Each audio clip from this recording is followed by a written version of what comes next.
Hello, everybody, and welcome to Spaced Out Radio tonight. My name is Dave Scott, and I am the guy behind the microphone who is literally the conductor of this woo train that we have on Friday night here with the legendary R Keith Andrews and the cook, Nicole Sakach. It's always nice to have good people like this, but hey, who are we? Who are we really?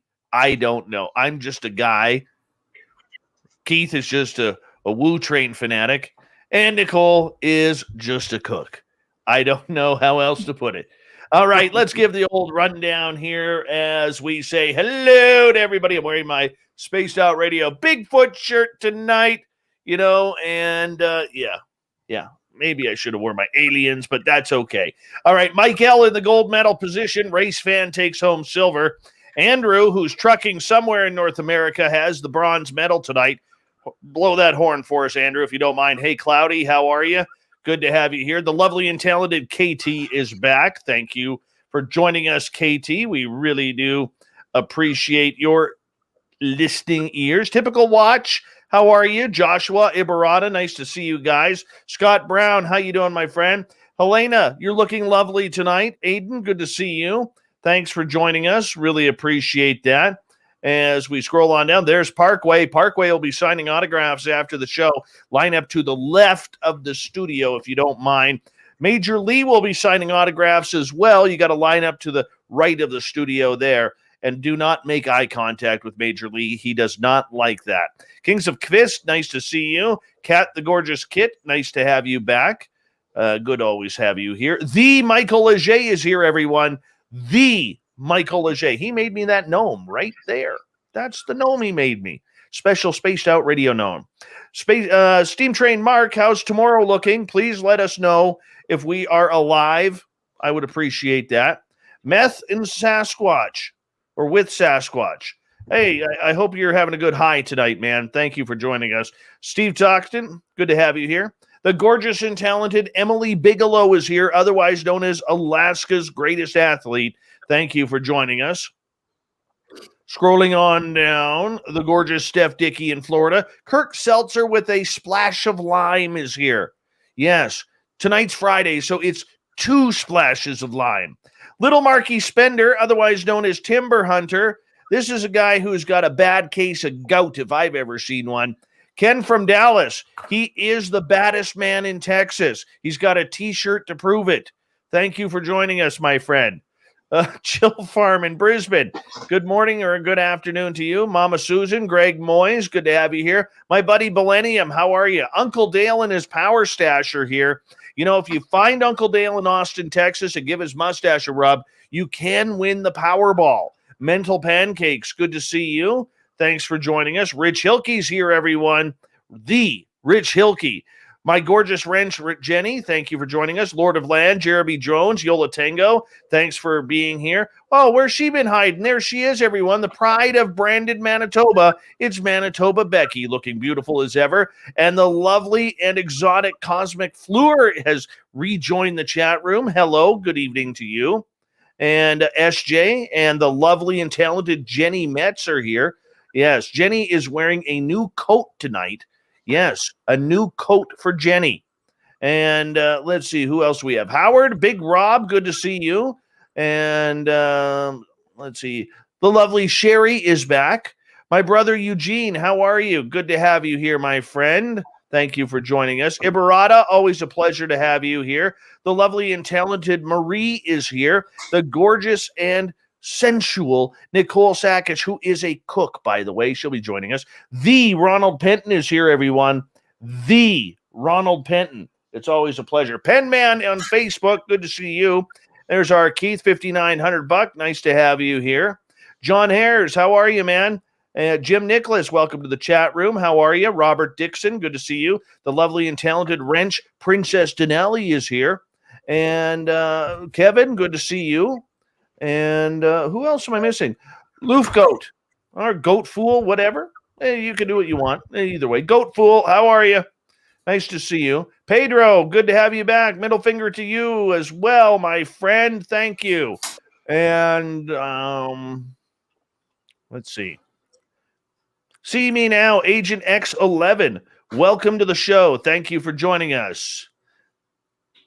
TH, good to see you. Bigfoot, Michigan Rob. Remember, everyone, a great way to support this show is hit that subscribe button, ring that bell, and of course, give us a thumbs up. Along with the super chat is open. Let's have a good time tonight. We are on in 10 seconds. We got a great show for you planned out.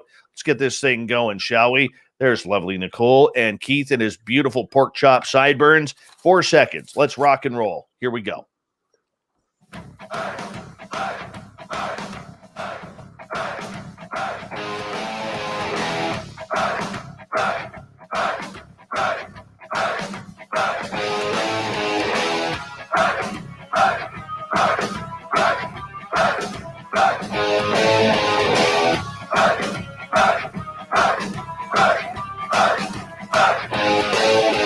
From the mountains of central British Columbia to you listening around the world, this, my friends, is Spaced Out Radio.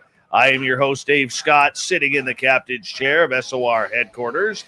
We welcome you to tonight's show on our terrestrial affiliates around North America, digitally on TalkStream Live, Revolution Radio, and KPNL. All of our archives are free. All you got to do is go to youtube.com/Spaced Out Radio. Just do old Davey the favor. Hit that subscribe button. You can follow us on Twitter at Spaced Out Radio and on Instagram at Spaced Out Radio Show.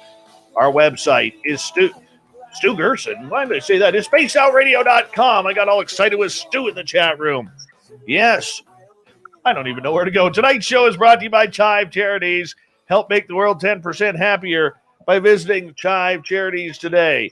You can find them on our website. Oh, man, did I blow that intro or what? Hey, sometimes it happens. You know, that's just the way it goes around here. Nothing is uncut. Nothing is unedited. And it's time to board the Woo train as we will be heading for peak Woo tonight. As R Keith Andrews and the ET Connection are back on the show. Keith is a lifelong experiencer and intuitive who helps guide and counsel those who have questions about the phenomena and about their own experiences. We are also joined by a lovely guest. Apparently, she's one hell of a cook. Nicole Sakach, who is one of the top research assistants for legendary researcher Grant Cameron. R. Keith, how you doing, my friend? Hey, not bad at all. How about you? I am doing absolutely great. And the lovely and talented Nicole Sakach, good to have you back. You haven't been on in a while. I haven't. It's nice to be back. Thank you, Dave. Does it feel like home? Honestly, it does. Sitting here with you and with Keith, you know. That's awesome. That is like absolutely riding awesome. A bike. Keith, I got to ask you, man. Another month has gone by since we last had you on the show. What's new? How many times you been taken this month? Well, I had a heck of a conversation. I got a heck of a run to a different place altogether. But this month, how far into it are we? Oh, I take you're referring to including April. Yes. Okay. Yes. Because I'm thinking this month, not a lot. But, you know, that I can think of right offhand, 5.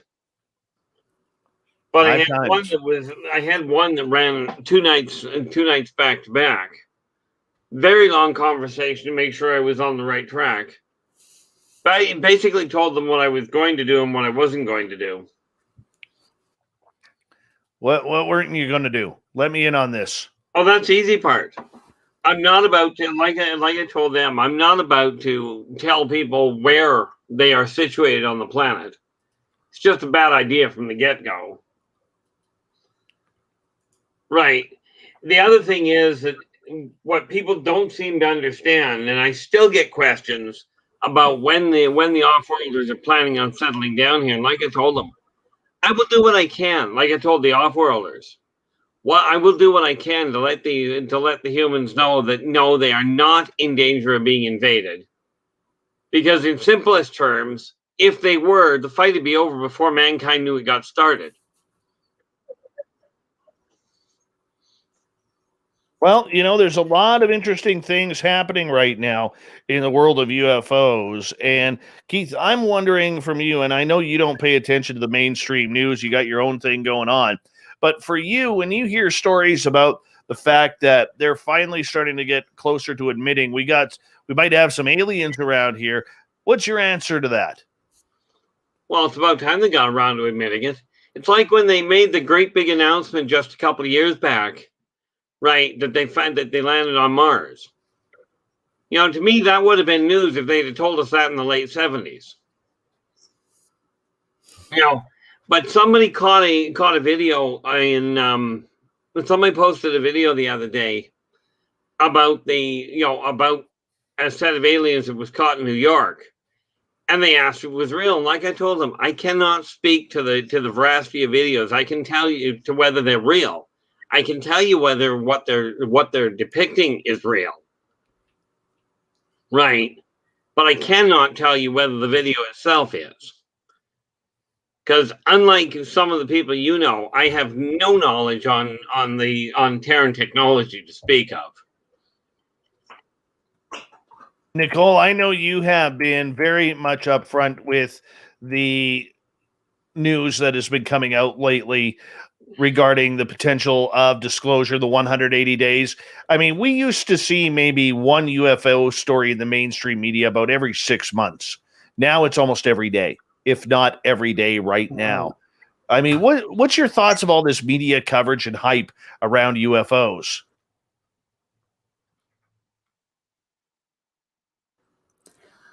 To say the least. And you hear about a lot of things in the pipeline and a lot of things that people are sitting on. So it kind of stirs the pot of excitement even more. Mm-hmm. You are, but then you are, these you are cutting out a little. You are cutting out a little bit. You're freezing on us, but at least you have a pretty face to freeze on. It's not like me where I'd be like, or something like that, I'm sorry. That's okay. That's okay. Sorry. Do you want me to try?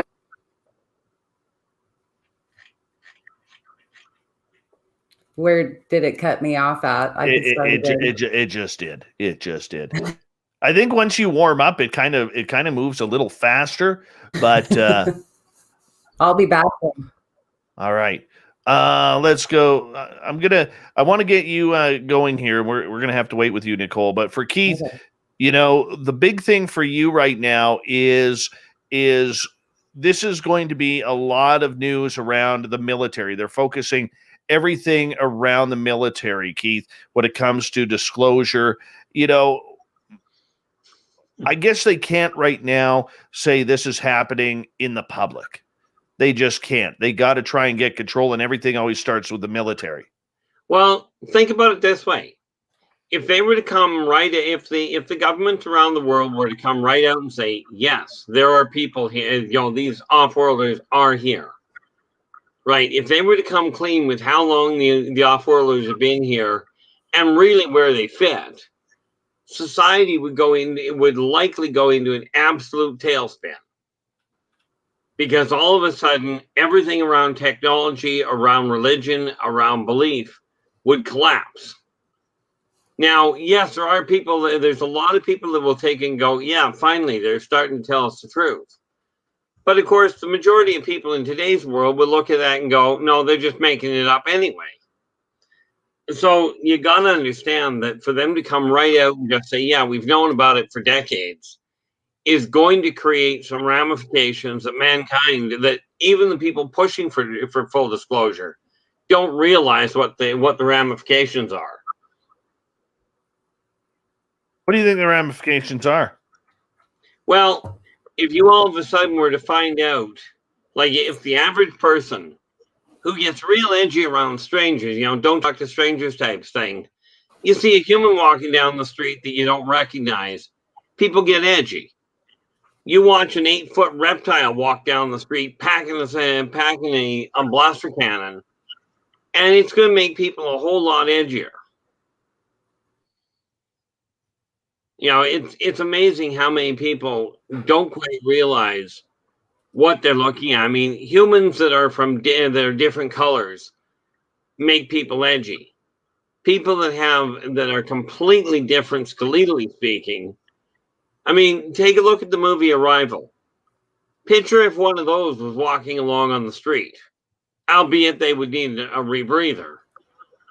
Right. But even if you picture one of those walking around underwater and the sub runs into it, these things are going to make people stand up and really question where they're standing and just how they're going to compete with that kind of power. But the reality behind the off-worlders and humans is, aside from their toys, they are virtually the same. Granted, genetically they're different. But when it comes to the overall, their overall, if you will, social graces, they are pretty much the same as humans. Do you think the ETs want contact? Some of them, yes. But the reality is that they're as edgy about contact, if not more so, than humans are. Because don't forget, humans have two things going for them that make the off-worlders really edgy. One is humans are born with the natural capacity to control what humans call zero point energy. Basically, mankind has the natural capacity to modify the odds of reality. Only mankind doesn't realize it. So when you think that, with mankind's incredible curiosity streak, and that makes you dangerous around a fusion reaction or a planet buster. All right, let's get to Greco's question, kicking off the questions from our audience in our chat rooms. And if you are in our audience and you want a question for R Keith, all you have to do is go into one of our chat rooms and type it in capital letters. Greco in Toronto is asking, are Earth's vortexes natural or alien, and are they being used against humans? Number one, they're natural. Number two, are they being used against alien or against humans? No. Humans, are they being utilized, in the same area, or are they being utilized around humans? Certainly. But some humans also have the capacity to access them. Okay. But are they being used against them? Only if you count moving about unseen as moving against them. Because there are vortexes on this planet that you can jump from one part of the planet to another. All right, let's get to Greg's question. Do alien craft have windows? Could they be submarines with anti-gravity? Well, I guess the term could be says it all. Technically, yes, they could be. Frankly, they're not, but they could be. See, many of the, like with alien craft, depending on the craft, like for instance, you've seen this. I'm pretty certain you've seen the cylindrical, the great big cigar shaped craft that have the windows. Okay, those are actual view screens. Those are actual windows. Okay, could they technically be used as a submarine? Yeah. But I think they'd show up in pretty much every sonar reading that you got. Okay, but are they, I think what he's asking is whether or not mankind has built submarines with zero G. Well, submarine-like craft. Yeah, submarine-shaped craft. Mankind is playing with gravity, but the reality is, from my understanding, because they've got the calculations on gravity backwards, they're having trouble getting it to work on a mass level. I mean, on smaller vehicles, like I think they came up with a hovercraft that works because it's a smaller, with a hover bike that works because it's smaller weight displacement. But when you're talking about something the size of these ships, you would have, if you were to work gravity the way that mankind understands it and is trying to utilize it, you would crush everything below it. Because essentially they seem to be trying to run gravity as a repulsor to break away from mankind's from the planet. And the funny thing there is they're trying to go against the power instead of with it. Think of it this way: anti-gravity, what they're trying to do is push off the ground, but they're pushing against gravity, which is pushing down. If they were to set it up with a deflector on top to redistribute the gravity push from the top, the ship would go up like that, which may not be a good thing, but it would get them off the planet in a hurry. Yeah. Very true.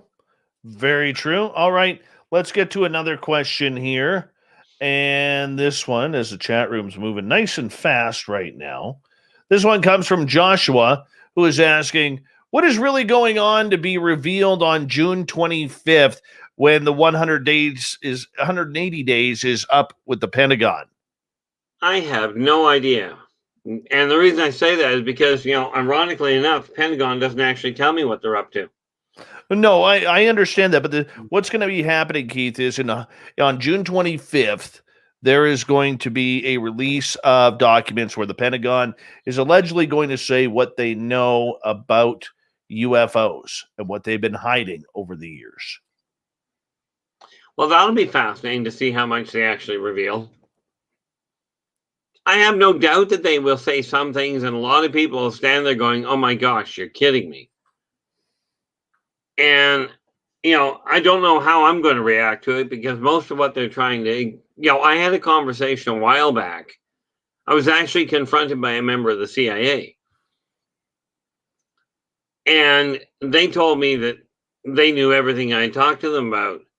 Well, our meeting didn't go quite the way they wanted. So I'm thinking what they're about to reveal, they're going to reveal some, but most of the important stuff they're not going to say a word about. They'll tell you what they're telling you is the real big stuff. But I'll tell you right now, in my opinion, nope. They'll give enough to stop people from asking them to give full disclosure. But, it's going to be kind of like telling somebody that the bread on top of the sandwich has mayonnaise on it, and they don't tell you anything below that. So you don't think we're going to get anything good? What kind of secrets do you think they'll hold back?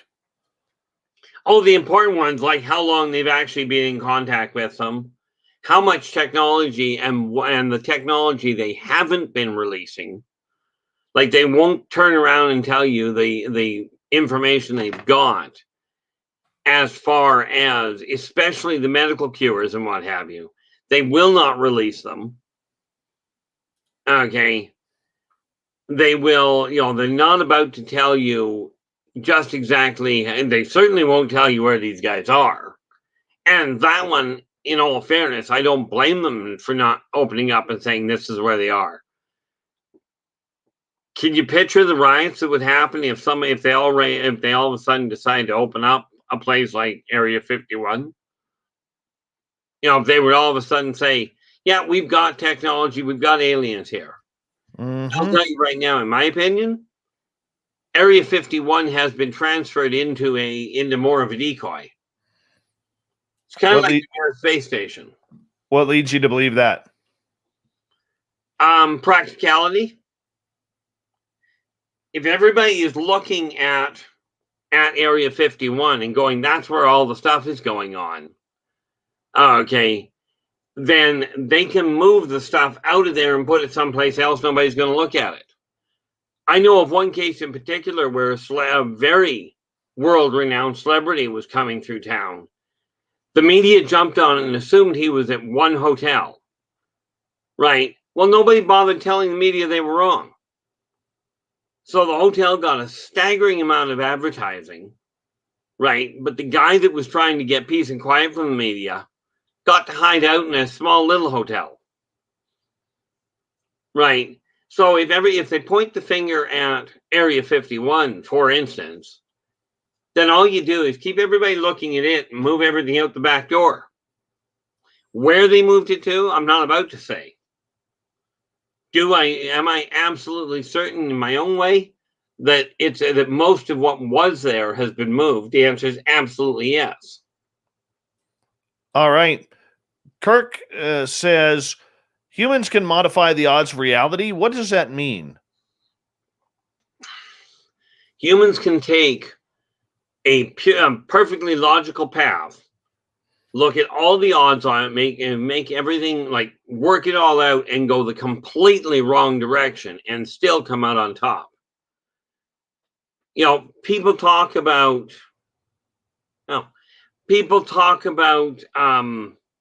energy, about working with energy. And I'll tell you, everybody that is listening can pull this one off. If you take your hands and put them, just a half an inch apart, and you focus for a moment, you can feel something between them. Now, with that in mind, you can work that energy so you can feel it across the room. I know of one person in particular that can generate sound waves by thinking about it. Okay, I know of another one. Now, that one I've met in person. I know of another one that is a pyrokinetic. He can take reality, which says, we've got a solid item here, it's just normal. And this guy can think about it and agitate the molecules enough to cause them to burst into flames. There's another chap that I've heard of that can skydive without a parachute and has done so repeatedly. This is what I mean by modify reality. Reality says if you fall off a building, you're going to hit the ground and you'll bounce, but you'll be pretty much mucked up. But there are people that can modify that. And the reality is, if one person can do it, everybody can. All right. We can accept that answer. Let's go to another question here as we bring in the lovely and talented Nicole Sakach once again. And let's go over to Greg. Greg is asking, do the feline races get mad when we have cats as pets?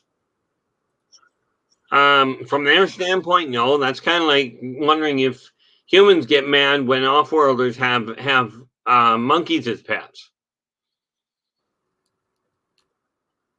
You know, they would have a problem if you were to take a Laborian, and if you could get a collar around them and actually keep them contained. They call that slavery. Animals, cats rather, are in the Laborians and the Lycan frame of mind, and the Lyran mindset. Terran cats are a lower life form. They should be treated properly. They should be cared for properly. But the fact they're dealt with as pets, well, let's face it, they can't hold down a working job, aside from mouse catcher. And they're not bad at the spider thing. Very true. Very true. Let's sneak in one more here quickly. We've got 30 seconds, Keith. This one's from new listener Sadie, who is asking, are aliens evil? Absolutely not on the whole. Certainly there are ones that are, but aliens, as far as saying just overall, are they evil? No. No one race, like no race at all, is evil across the board. Same as no race is good across the board. There are good people, there are good aliens, there are evil ones.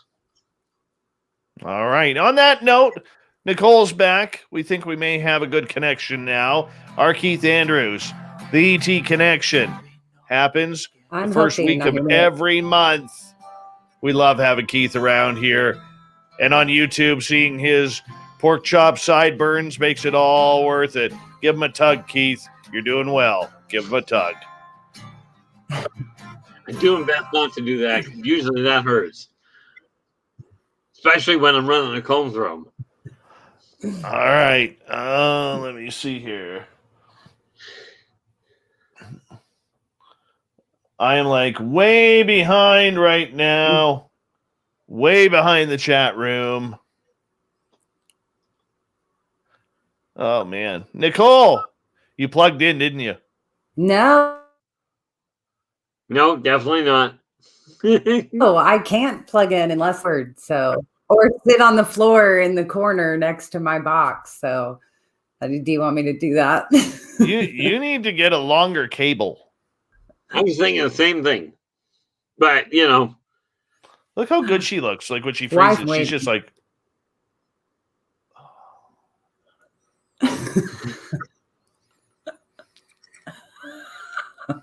No, you only do that if you're pulling the bewitched thing. Or is that the Santa Claus thing?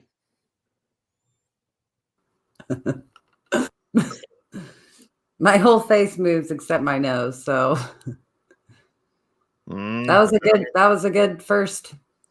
Good first. Yeah, that was quick.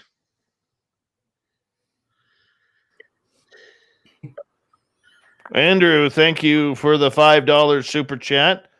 Let us know where you're trucking tonight, man. Where'd you pull over to listen to the show for the night? I think Andrew's only home like one half a day per month. He's always out trucking somewhere. You know, Dave, this is the first time I've seen somebody come up with a good use for a tinfoil hat. Where? Oh, Andrew there suggested that suggested that Nicole gets a tinfoil chef hat. Yes. I could Yes. fill it with like baked potatoes and shove it in the oven. Like, Yes, you Well, yeah, should. you could do that too, but I think he was referring to wearing it.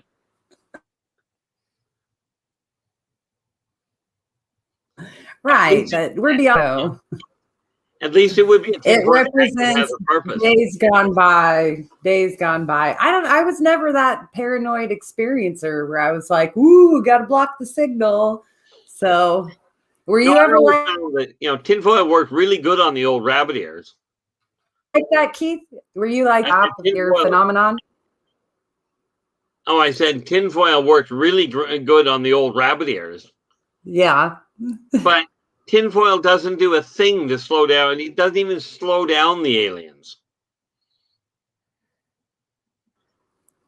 Connection? Well, the energy that aliens work with is not, it will not be stopped by tearing tinfoil. Right. Okay. I mean, you got to remember, they're using a triphasic pulse cannon, which means that a tinfoil hat won't even slow it down. In other words, it's a big fucking cannon with big balls to fire. Dave, you said a bad word. I totally did on YouTube. Yes. We're not on the radio right now. Brother. You just said the energy aliens work with. Is that the same type of energy that like Buddhists and meditation work with, like trying to achieve that? And Buddhists actually tap into something much more powerful than what the right. what aliens or what some call what some call chi. Is that chi? That is more powerful than what the aliens work with. Chi. Aliens work with a technological energy. Humans that are working on that kind of what they call chi or what they call 0 point is something that can tear the hull off a starship if it's given enough energy to it. Okay, see, think of it this way. Alien technology, when they use their energy patterns, they will travel between the molecules. They can actually fire a communication beam that will start on one side of the planet. It will pass right through the planet and re-solidify on the other side. Humans, when they work with when they get the chi energy working properly, instead of sending it through and having it show up on the other side, they literally have the capacity to punch a hole. Now, yes, aliens do have weapons that'll do that. All right, guys, wind it up here for a quick second. Want to say a big thank you once again to Joshua, Greco, Andrew for the amazing super chats that we got going on. Remember, if you're new here, do us a favor, hit that subscribe button, ring the bell so you know when we are going to go live. R Keith Andrews, the cook, is back. It's so good to have the cook back. 5 seconds, everyone. Here we go.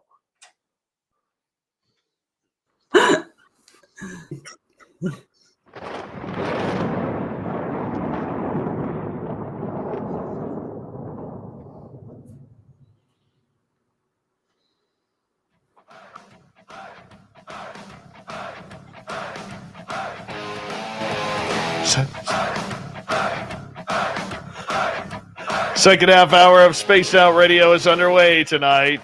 My name is Dave Scott. Thank you so much for joining us.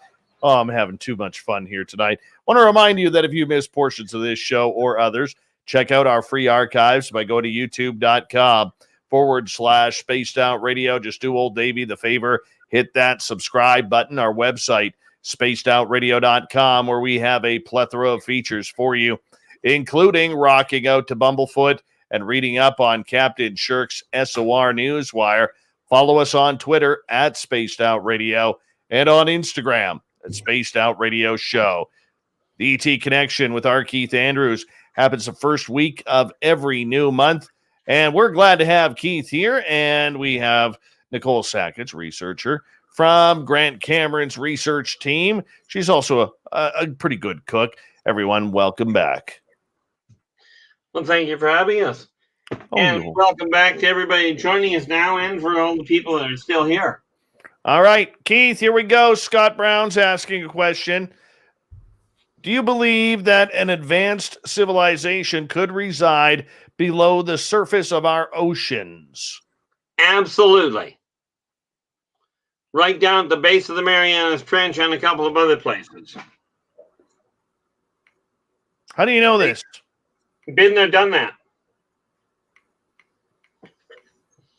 Go into some detail, man. This is radio. Sorry. No, quite literally, they have. If you watch, did you see the show The Abyss? Yes. Very accurate rendition. Love that movie, by the way. Okay. Not only is the water elemental real, but the technology they got down there is also real. You're dealing with, and the most important part of that is the technology used to get humans down below to actually talk to them. Okay. But they've got a beautiful system down there. Yeah, it's all done with bioluminescence. It's a combination of technology that they built, and most of it is biotech. In other words, they simply, you know how on Earth, like on the surface here, some arborists know how to guide trees, and bonsai trees are a prime example, where you guide the trees to grow in a certain fashion. Well, these guys do the same thing with deep water, with deep ocean coral. You know, they simply get it to grow in the right direction. Nicole, what do you think about underwater bases, aliens coming from the oceans, hiding in our waterways?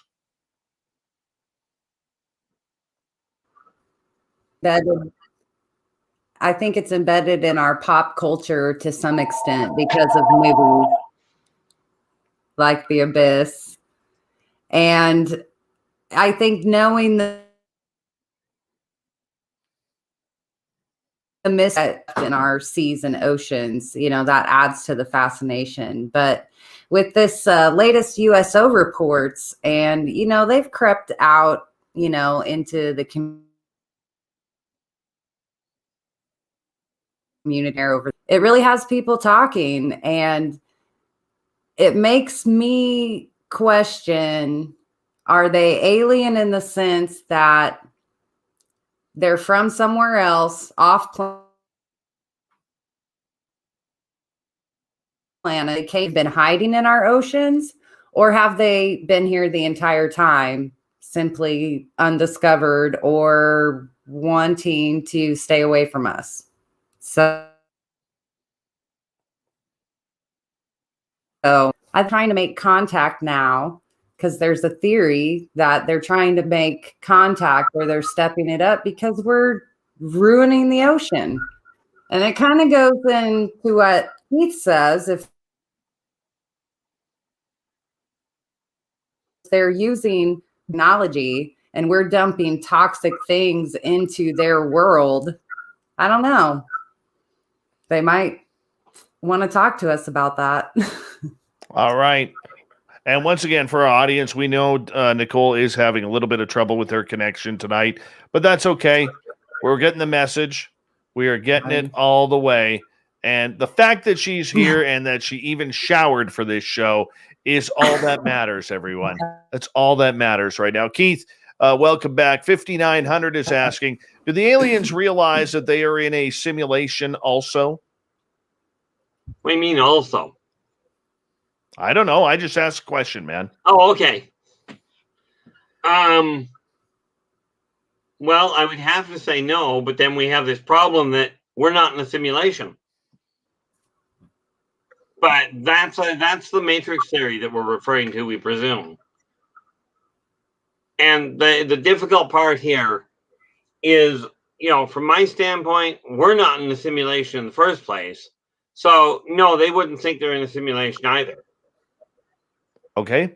Blue Book is asking, can you ask R Keith Andrews if ETs played chess during space travel, and did ETs invent the game of chess? Some of them do, or variations of it. But chess is a Terran game. Strategy games have been played by warrior tribes for millennia. Chess is just a less blood-soaked one. The funny thing is, chess evolved, as far as I understand it, after the Middle Ages, after the major wars happened. It was a less bloody way to have combat on the field. But see, off-worlders, when they have their war games, let's just say when we're talking about winners and losers, well, if you survive, you win, and if you don't, you didn't win. It's like I've seen games of football where they carry the weapons with them. You're not just trying to get the pigskin across the counter. You're trying not to get killed by somebody with a sword. Yeah, swords suck, man. Honestly. They do. They just hurt. Well, they do take all the fun out of things, depending on what you consider fun. Keith, do extraterrestrials, like you have met up with a number of species over time. You've had so many experiences over the years that really have helped enlighten you to whom you are today. Out of all those species you've dealt with, how many of them really, really want any sort of disclosure of their existence here on Earth? As a species go, I can't think of one offhand that really does. There are some that play with the idea, but they also understand the ramifications of that disclosure.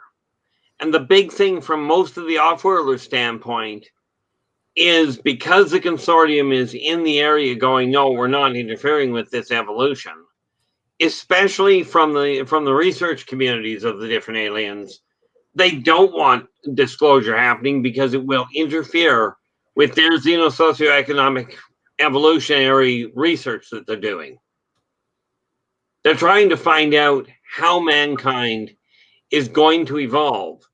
And if the off-worlders reveal themselves and say, hey, we're here looking at us, mankind's natural evolution will come to a grinding halt. Katie's wondering if there are any ley lines in space. Absolutely. What are they called? Well, humans call them ley lines.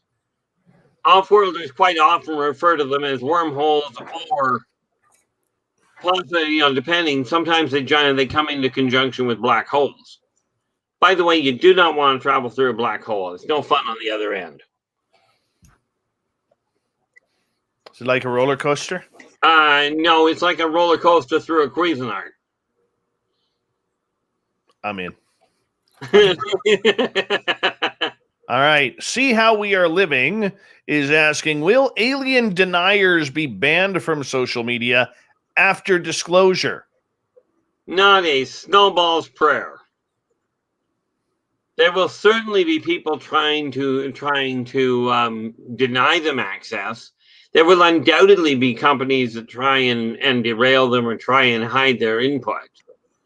But That has never worked in recorded history. Even on other planets, it's never worked. You know, people are entitled to their opinion. It's like I was telling somebody the other day, they got into this argument with, well, they tried getting into an argument and told me that the world was flat. And he looks at me and goes, well, don't you believe it's flat? And we had to literally look at him and go, you know, never mind what all of the media says. Let's go with the fact that I've been up there and seen it. Okay, we'll go with that as my proof. Right. But there will always be people that deny that aliens are here. I mean, heck, when I was at a conference out east a number of years ago, we had them materialize in the lobby, and people denied that they showed up that way. I've seen the photo. I've seen the photo. I used to have the photo until my my iPhone 4 or 5 crapped out. There's a climate of denial, not just in, you know, the proof that we seek in ufology, though. I mean, there's Holocaust deniers. Absolutely. Heck, there's Hiroshima deniers. Denier of the flat earthers. I mean, I love the one claim that I heard from a flat earther one day. They said, look, the earth is flat, and we've got members all around the globe. Yeah, that was funny.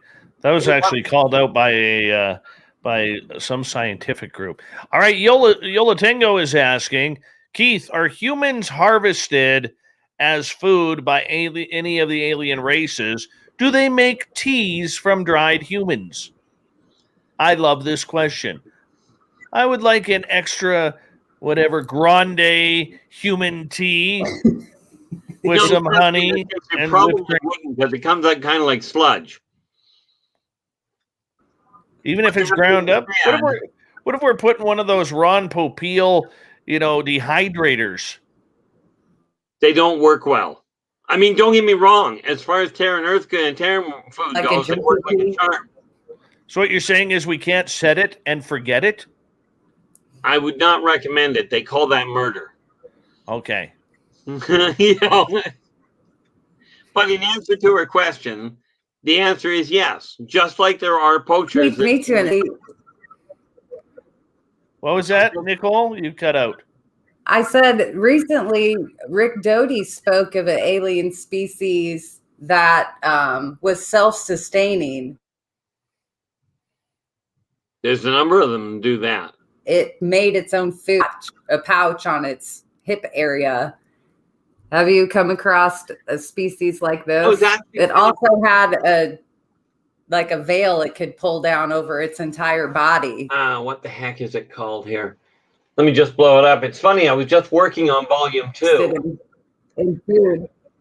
Let us go back up here because I was just working on a race very similar to that. Just got to scan through and come up. There we are. The picture. The Frontiran, which are basically, they're along the same lines. Okay.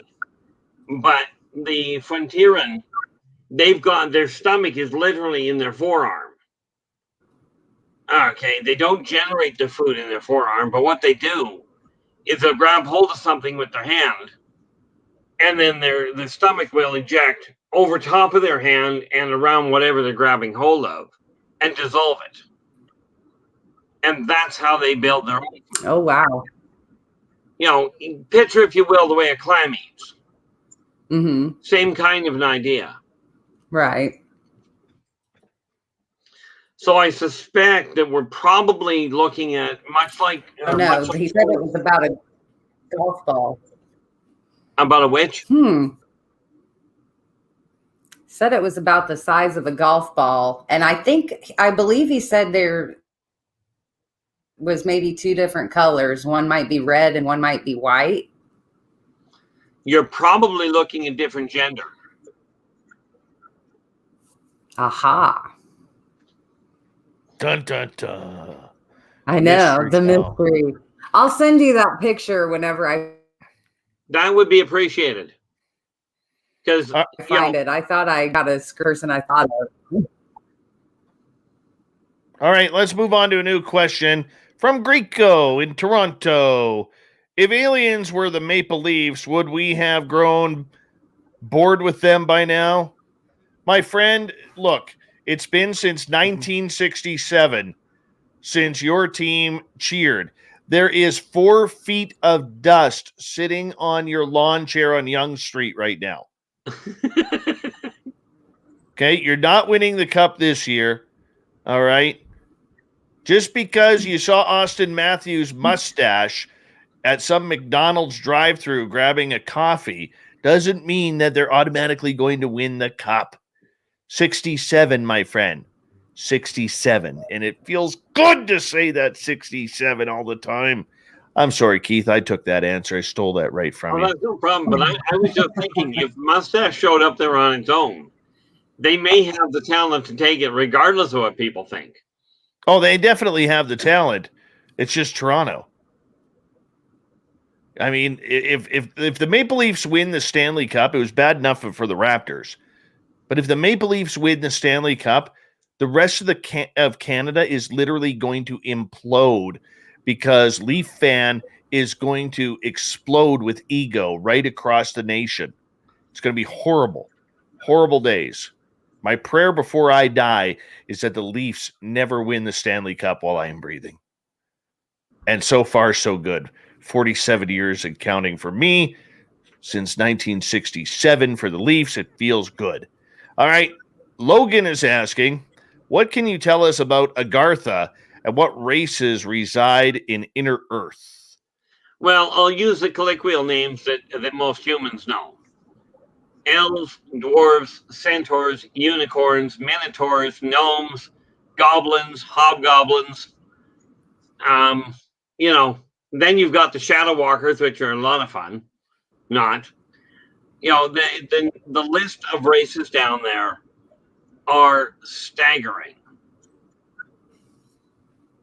Okay, there's even a lot of what Irishmen call the little folk have access down there. Not to mention the elementals. The so-called Hollow Earth is a little preoccupied. It's a little occupied. And yes, they do have abilities that go way beyond human can.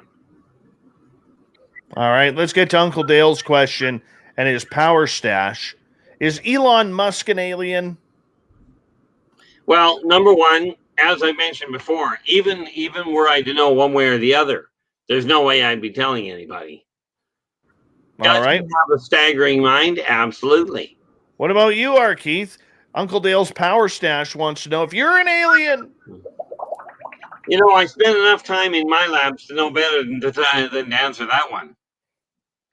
I can tell you that my healing rate is something that the doctors can't figure out. All right. Star A is asking, what do you off-worlders think about movies, television shows about them? They're a form of entertainment. What they haven't quite figured out is when people are going to realize that if you build a movie about something, you can actually take that picture. Humans have the capacity of taking that picture and making it happen. But humans haven't figured that out yet, which is actually something the off-worlders are really happy about. J1 is asking, as a non-experiencer, what offlanders are in Missouri and how would I recognize them? Well, specifically, I really don't have an answer as to which ones specifically are in that area. And that being said, depends entirely on which ones they are. Some you can recognize at sight, some, quite frankly, feel different. And of course, there are the few that just plain smell different. Yeah, those are the ones from Illinois that smell different. We think that was just rude. Well, considering Nicole lives about, what, an hour, 2 hours from St. Louis? An hour? Yeah, yep. It's Illinois. That's the stinky part. All right, moving Yeah, on, terrible. moving on before I get into trouble. Joe is asking, Joe Smith, this is, are there any alien bases on the moon? Well, that depends on what you call a base. I call it a civilization or a hard point. On the so-called dark side of the moon, the place is crawling with off-worlders. You know, so I wouldn't exactly call it a base any more than I would call New York City a base. You know, or the township of Paris, France.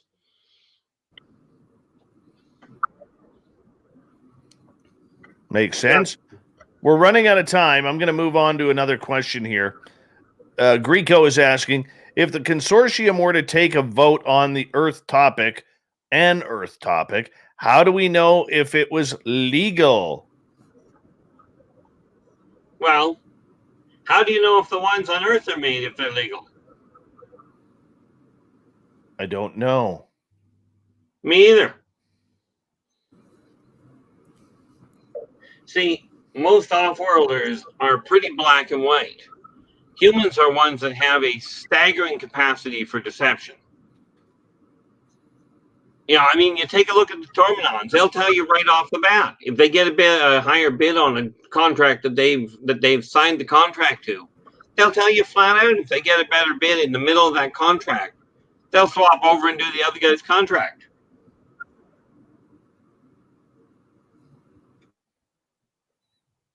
All right, let's move on. We got 90 seconds.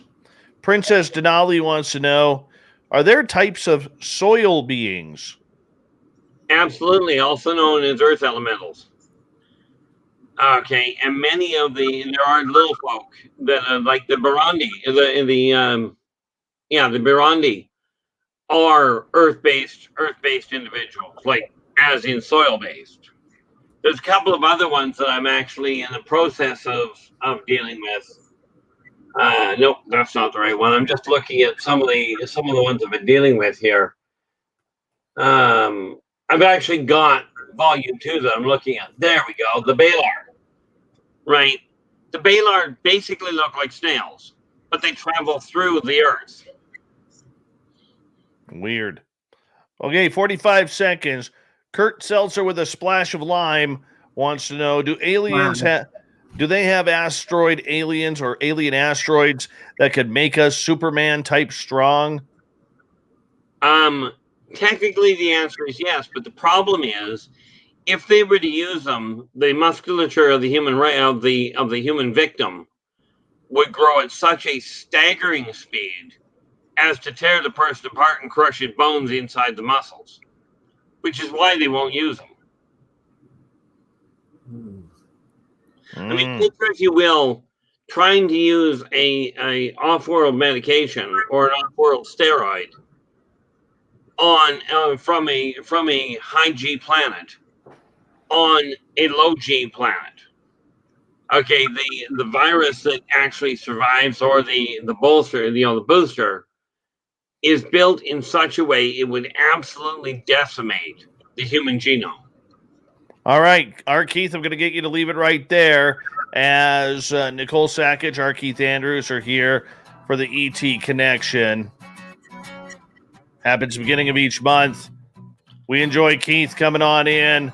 We're happy to have Nicole here as well. Spaced Out Radio continues right after this with Hour 2.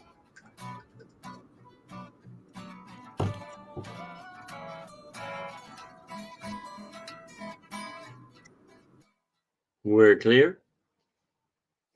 All right, you guys are free and clear. I do want to just mention thank you to J1 for the super chat that just came in. I know I have missed questions. I am about 15, 18 minutes behind in the chat room right now. So I'm going to leave the chat room. John Swan, your question is next. I know there's ones that I've accidentally missed because you guys are chatting too fast in the chat room. So I will be right back. And if I missed your question from 15, 20 minutes ago, just do me a favor and repost it. Thank you. Hi, Nicole. I'm going to let you chat with the chat room since you're up to date with them. I'm trying to find find that picture, but guys, it is moving fast tonight. And I'm out of the saddle being on screen and trying to keep up with the chat. I got good Oh, you can have a phone at it for a while, and now I'm just terrible. Oh, yeah.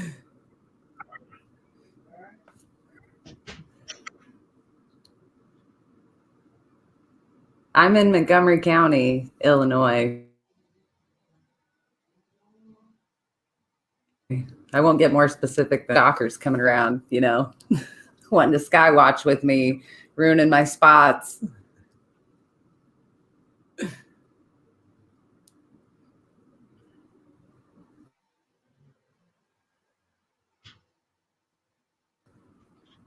Yeah. Funny, Joe. Hi, George.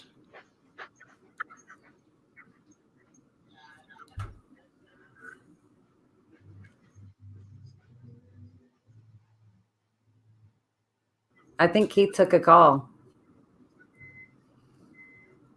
Hotline's open.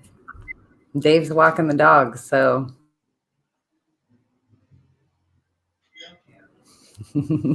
El Ovni Volador doesn't jump Dave outside and take over the show again.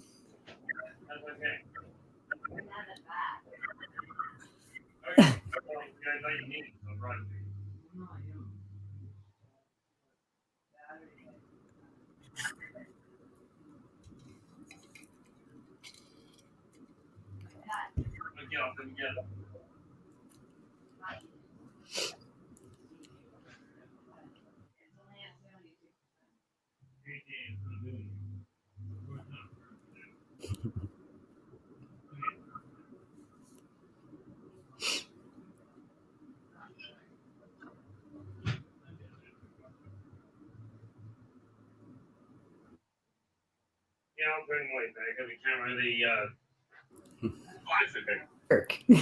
Okay. He likes Bigfoot and weapons and long walks in the woods. Might want to unscare that shit up a little bit, Kurt. I'm back.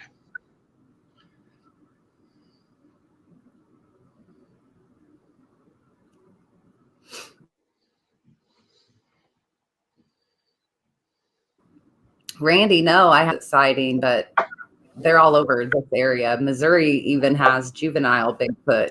So it's crazy. They seem to go hand in hand with the high strangeness of UFO sightings. There's a group called the Prairie Land Paranormal Consortium in Illinois, and they're still on COVID hiatus, but they usually have monthly meetings. They have Bigfoot hunters and ghost hunters and ufologists that all come to this meeting. So if you're in the area, or if you go online and find their Facebook page, they might have information on that.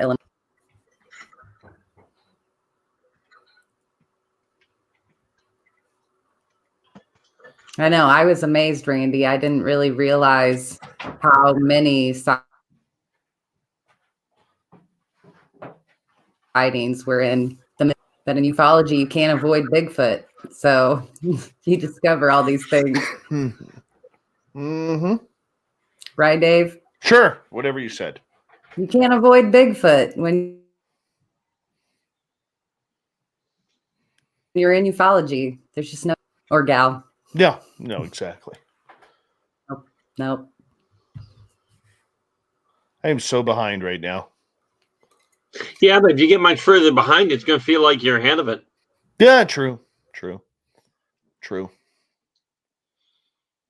I know. I'm just missing a lot of people here who are coming in. Well, this is why we ask if their question wasn't asked.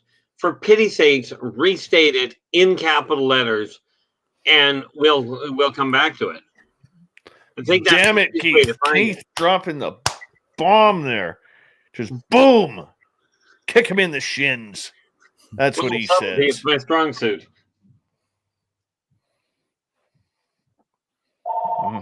Oh, Funny. hey, aren't you off duty? Yeah, they haven't done numbers yet. I'll be right back. All right. I put the candles back there because everybody usually comments about how dark my room is. So I'm trying to, Nicole likes a little romance every now and again. but thank you. All right. Said it looks very zen. All right, Nicole, I'm going to get you to hold on a couple seconds here because we are 10 seconds away from returning. Thank you to J1, Andrew, Greco, and Joshua for the amazing super chats. Appreciate it. You're listening to Spaced Out Radio with Dave Scott. Follow Dave on Twitter at Spaced Out Radio and on Facebook, Spaced Out Radio Show. Here we go with hour number 2 of Spaced Out Radio tonight. My name is Dave Scott. Thank you so much for tuning us in live wherever you are on this beautiful planet we call Earth. Thank you to everyone tuning on in on our terrestrial affiliates around North America, digitally on TalkStream Live, Revolution Radio, and KPNL. All of our archives are free for you by going to youtube.com/Spaced Out Radio. Just do old Davey the favor, hit that subscribe button. The Desert Clam has set the password for tonight in the SOR Space Travelers Club. What do you got for us, Clam? Accidents. Accidents is your password. Use it wisely, Space Travelers, as the Clam sets the password each and every night right here on Spaced Out Radio. Our website is spacedoutradio.com, where we have a plethora of features for you, including rocking out to Bumblefoot and reading up on Captain Shirk's SOR Newswire. Follow us on Twitter at Spaced Out Radio and on Instagram at Spaced Out Radio Show. We continue on with R Keith Andrews and the ET Connection happening right now. We got special guest Nicole Sakach joining Keith and myself. Nicole, Keith, welcome back. Well, thank you very much. It's a pleasure to be here. All right, let's play catch up on these questions, man. John is asking, is it true aliens harvest human DNA to sustain their own population from extinction? Not even remotely. Well, I guess if we use the term remotely, possibly. But that I'm aware of, there are no races that are on the verge of extinction, and using human DNA to extend their life would destroy their race in the first place. Okay. Kurt is asking, or do you want to continue on that one? I was just thinking, if you think about the practicality of it, if you introduce another genome into your race's superstructure, the race you're trying to save is now extinct. Okay. Kirk is asking, do they have alien steroids that can make us super strong or super fighters? That one we covered. And the answer is still yes. Although the problem is that if they use their steroids, the people that have them would end up killing the humans that were using them. Or more to the point, the steroids would kill the humans. Because the muscle would grow too fast for the human skeletal system to survive. All right, moving on here. Let's see here, because I'm trying to play catch up here from the break, and the chat room's moving very fast tonight. Very fast. Okay, M is asking, why can't we even find hair samples or bones if Bigfoots are so common? Well, as near as I can figure, they deteriorate. If you look at the speed that animals disappear in the wild. I mean, it took centuries for people to find elephant graveyards. And of course, in Bigfoot's case, they do dispose of their own bodies. And I don't mean they eat them, they bury them. Right. But if you know where to bury them, they will dissolve. All you need is a natural pocket of lye and you'll get rid of any body. And there are some plants that work very similar to lye. All right. So I know we always debate the Sasquatch. Yep. All right. We always do. But you believe there's two different species. Yes. One is very definitively off-world. The other one isn't. And neither one of them are extra-dimensional. They're all third-dimensional. But the Wara, which is the sort of look-alike, are a lot more violent and a lot more aggressive than what the Sasquatch is. All right, let's get to another question here. This one from Star A. On Earth, what areas do aliens like to visit the most and why? That depends entirely on the individual alien. Sadly, that's kind of like which part of the world do humans like to visit the most? You know, Eskimos like the North Country because the tropics are too warm. The people in Brazil aren't overly impressed with the Arctic Circle. You know. Very true. Very true. So there isn't more destinations than others where, I mean, wouldn't that make sense or coincide with almost these wormholes where they're popping in, like what's down in, or allegedly down in Sedona, Arizona? That's only an access point. That's not where they stay. That's simply a way to travel from one location to another, if you will, call it a bus station. Greg is asking, who taught you the karmic laws? Well, that would have taken place way back before I was born this lifetime. I got them from the mouth of the Creator himself.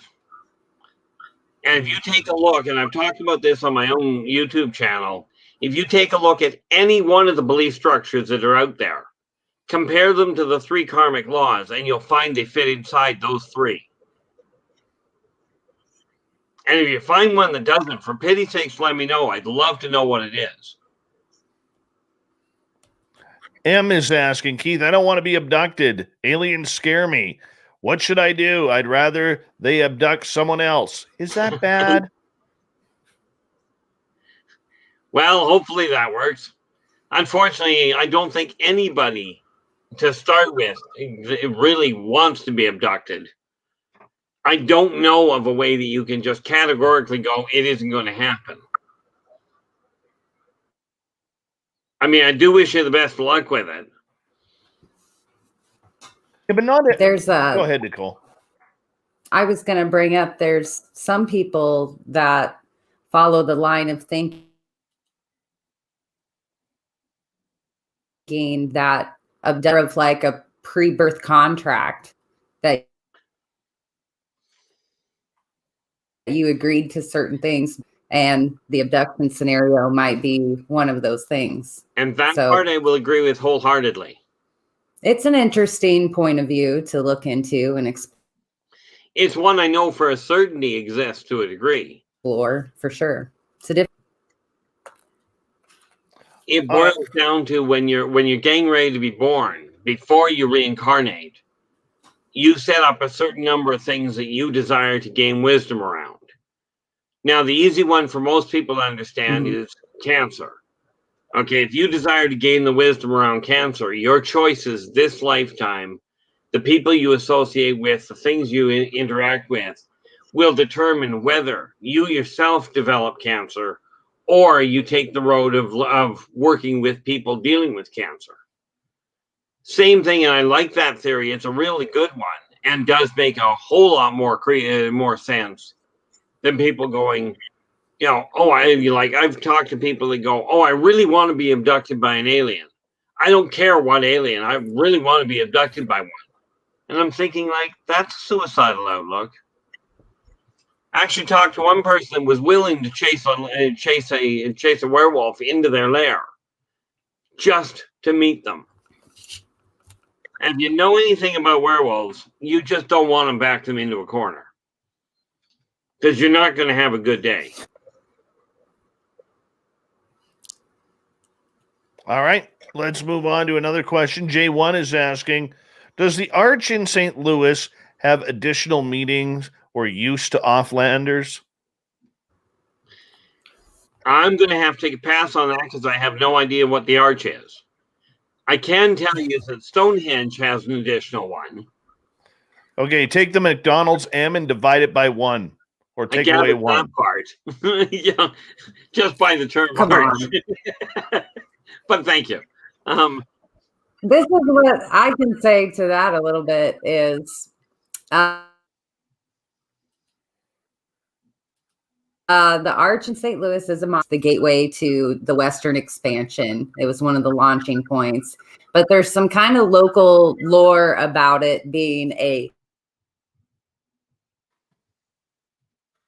gateway, and Cahokia, the Native American city that was located at the site. Oh, okay. But they've kind of discovered, they thought Cahokia was a big trade center, but what they've recently discovered is that it was actually of celebration for the entire area. Well, if my It's kind of like where tribes would send different people to this celebration site. So it could be a gateway portal-ish. I'd be inclined to say that if the landmarking. So I'd be inclined to say if the biomagnetic field in amongst that archway is right, it could very well be a gateway. And yes, it would make coming and going in that area really convenient. Right, marker for the area. All right, Keith. Yola Tango is asking, do aliens like Dairy Queen? Monktown is our mother. Okay, Keith, do aliens like Dairy Queen? What blizzard would the Aurora most likely order? The Aurora, I don't know, but Martokians, I do know for an absolute certainty, like strawberry milkshakes. Oh, I could use one of them right now. Honestly, I'm like 4 weeks of straight water. I would die for a milkshake right now.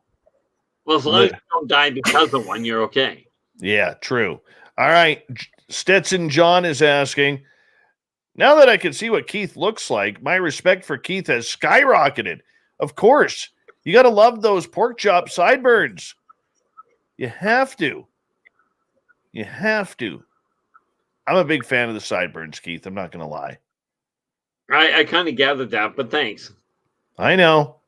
When you shave them, I want them for my studio. Yeah, well, like I told my other half, shaving I'll do. These, they stay. No way, man. I want them for the studio. Yeah. It's like I tell people, I think this is probably the reason behind it, but my father always had them.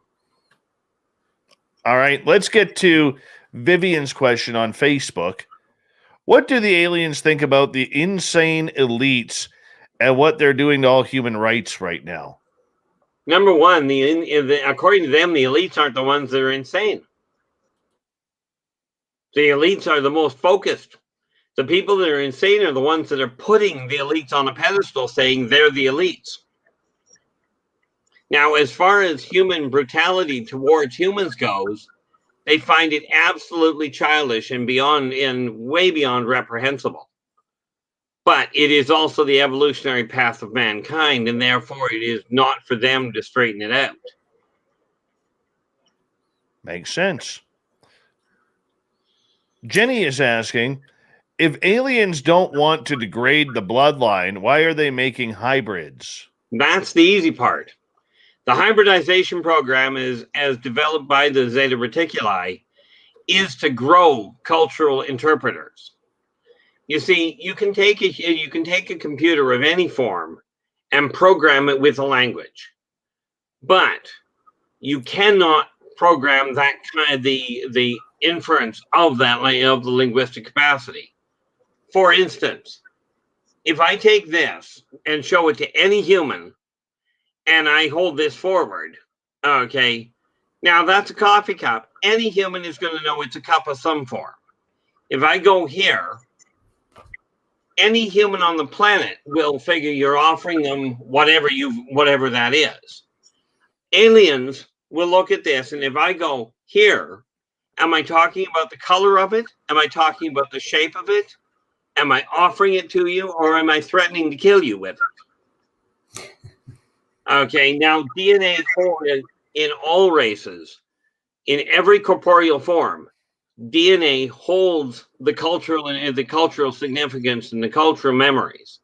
Therefore, by creating the hybrids, you give birth to a creature, to a hybrid that understands instinctively both cultures, making communication possible.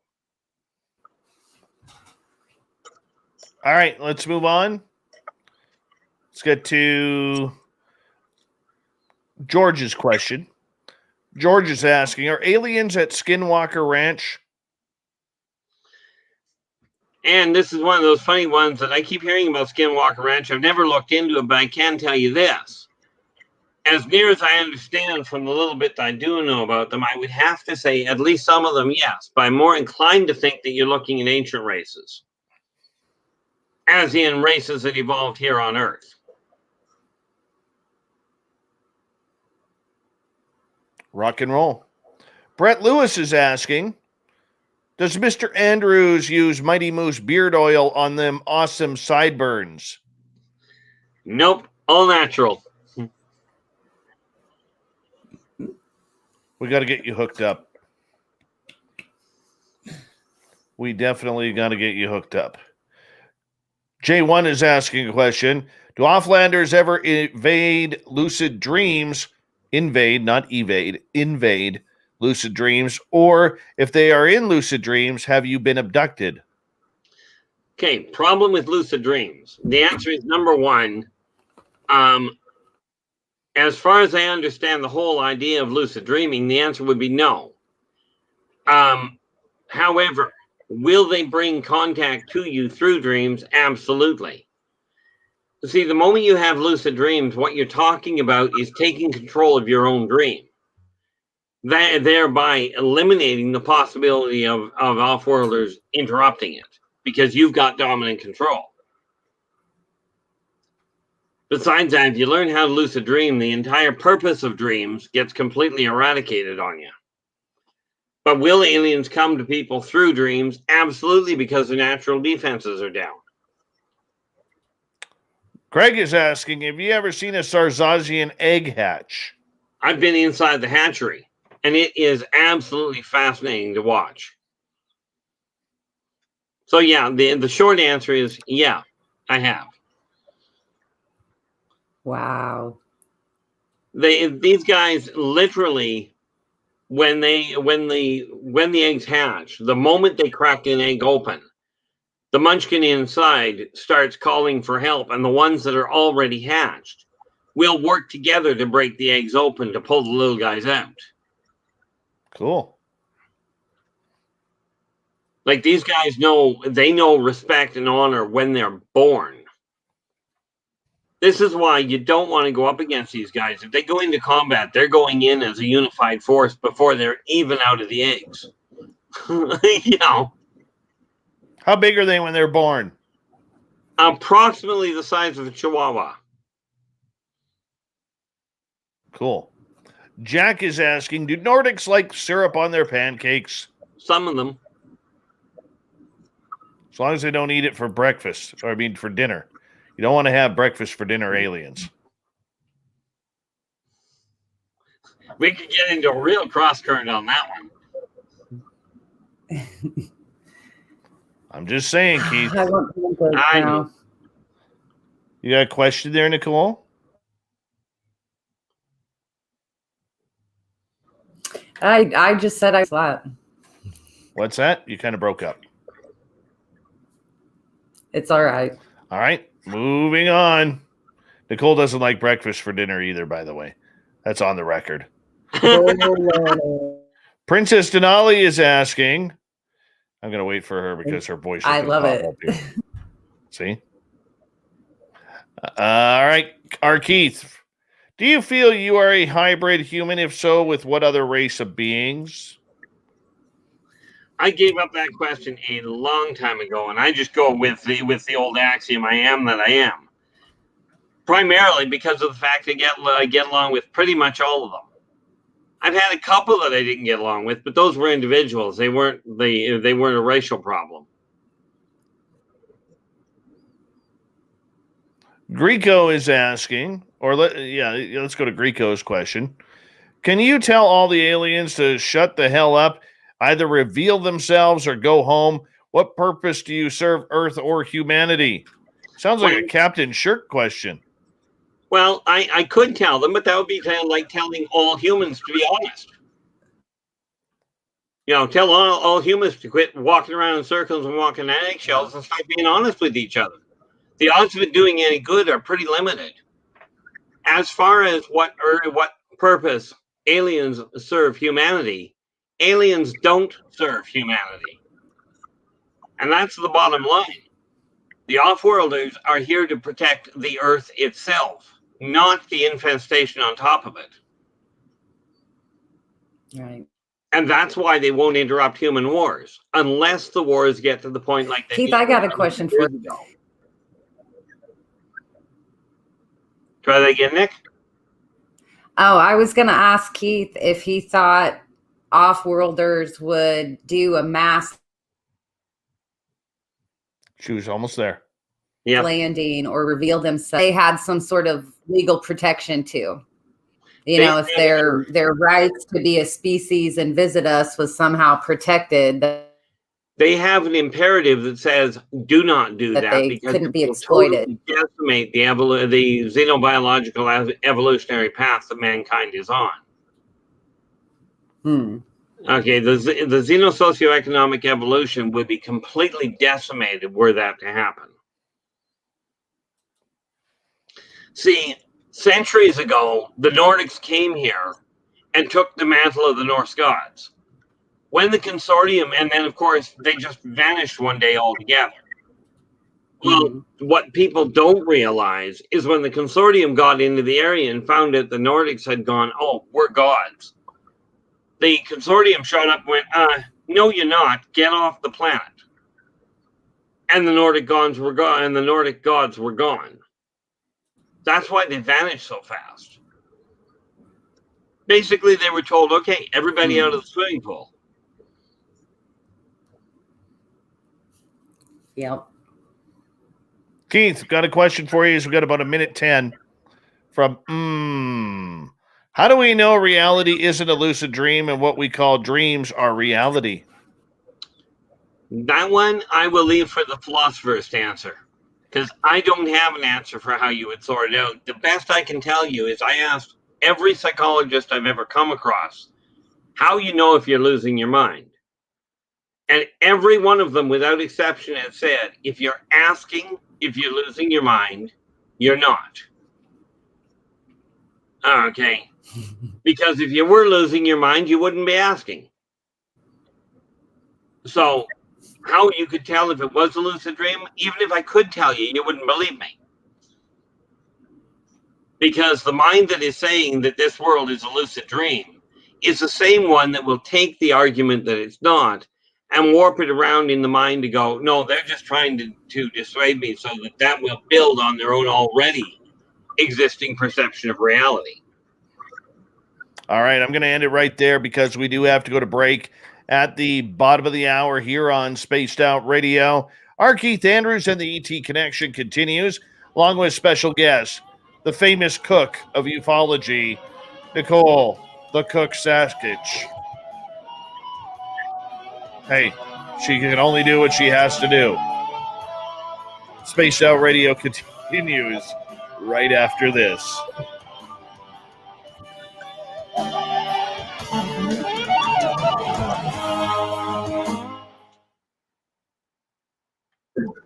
All right, we're clear. That was a dick move. What was You know what? I think you need to start calling me the Steven Seagal of ufology. I don't know, but Casper the Sexy Ghost. Isn't he always adventure movie? Because Casper the Sexy Ghost, never been in our chat room before, it drops an I love breakfast for dinner bullshit comment. Oh, sickening people. Absolutely sickening people. Now we need to know. We need to know rock or stump. Rock or which? Rock or stump. I'm drawing a blank on that reference. So what is it? Rock? They refer to it as an egg, Dave. She's talking about Devil's Tower from Close Encounters of the Third Kind. Oh, okay. Yep. I'll be right back, guys. All right. Man, the questions are intriguing today. Greg, 1 second. Greg Moyes, thank you for that awesome super chat, man. Really do appreciate your support, man. Thank you to Catfish ×2, J1, Andrew, Greco, and Joshua. Really do appreciate the love, everybody. Thank you. All right. I can't move here because if I move, I'm going to lose my... Oh, where is it here? Mm-hmm. Lost it already, did you? Well, maybe I can catch up.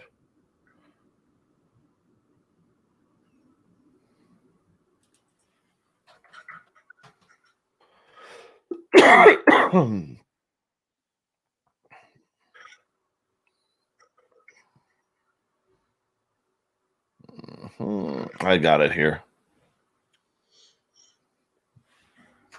I apologize if I missed anybody who's in the chat room and I haven't said hello to you yet. You know, normally I try to, but the amount of questions and I got to stop the chat room and then the chat room flows down and then it skips a bunch of things that I probably missed some people. So I do apologize. I am trying to scroll down and get everybody in there.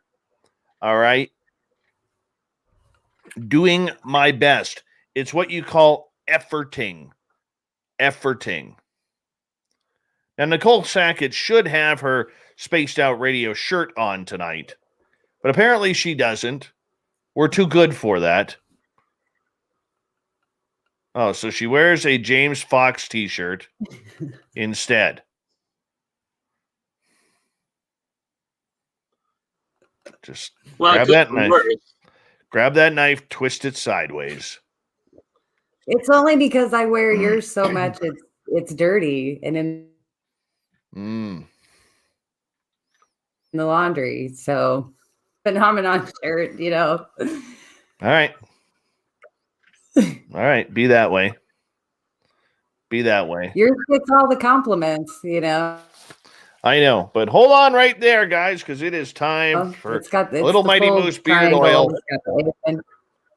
Remember, MightyMooseBeard.com is what you got to do to support Gary the Dutchman. And Gary is Dutch, which means they don't give out deals very often. However, I was able to finagle one for you. Use promo code SOR2019. Just grab a little squeeze bottle, drop it into your hand like so, and then just massage it in. Just like so. It's all natural, no chemicals. And for the ladies, it is, and some men, it's great for the hair as well, because he doesn't want you feeling left out. Just massage it in. That's it. Just, ooh-wee. Look how good and shiny and smelly my hair is. MightyMooseBeard.com. Tell Gary the Dutchman, SOR 2019, for your promo code. And that way, you get a discount on there. Remember, it is in Canadian dollars, so you are going to be able to take advantage of that if you're in the United States or elsewhere, since the northern peso isn't doing very well right now.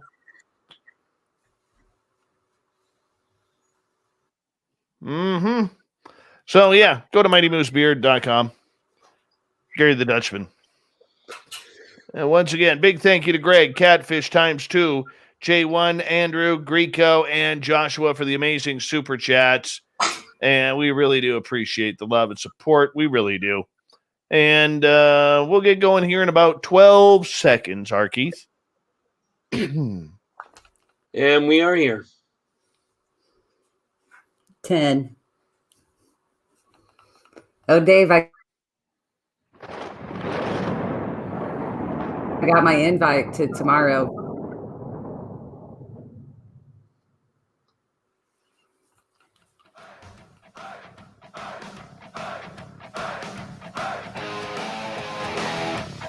Second half of Spaced Out Radio is now underway. My name is Dave Scott. Thank you so much for joining us. We really do appreciate earning your listening ears. We want to remind you that if you missed portions of this show or others, how could you? But you can still find our archives for free by going to youtube.com/Spaced Out Radio. Do old Davey the favor, hit that subscribe button. Our website is spacedoutradio.com, where we have a plethora of features for you, including rocking out to Bumblefoot and reading up on Captain Shirk's SOR Newswire. Follow us on Twitter at Spaced Out Radio and on Instagram at Spaced Out Radio Show. We continue on tonight with R Keith Andrews and the ET Connection, along with research assistant to Grant Cameron, and a fantastic cook, Nicole Sakach. Welcome back to the show, guys. Yeah, and thanks for having us. And welcome back to everybody who joined us. Casper the Sexy Ghost, love that name, says, what's the average lifespan of a Nordic, Keith? About 200 to 250 years. Terran years. I'd like some of that. Well, theoretically, there's no reason you can't do that.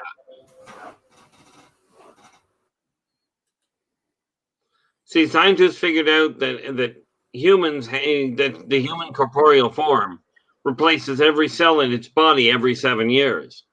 With this in mind, since the human genome has a perfect blueprint for a perfectly healthy body, there's no functional reason why mankind shouldn't live longer in functional bodies. Rich Hilke is asking, have any aliens ever been killed during the abduction process, since it is a home invasion? Absolutely. And I'm sure you guys will get a kick out of this, but when they first started going into modern Texas, a lot of them got taken out. Texans have a very poor surprise rate when it comes to having somebody break into their home. They're also very good at shooting first and asking questions later. Yeah. I mean, I get a kick out of it. They shoot first and then go, are you friendly? And the usual... Much like Illinois. But my personal opinion, if somebody's trying to abduct you, don't worry about it. Pull the trigger and then ask. Mary Bone is asking a question. She's a vegetarian. Mary Bone. Is Keith able to connect with us telepathically? The best way I can put that is I'm what's classified as an uncontrolled telepath. Meaning sometimes yes, sometimes no, but the reality is I don't know when I'm actually hearing something that somebody is saying or picking up something that somebody is thinking.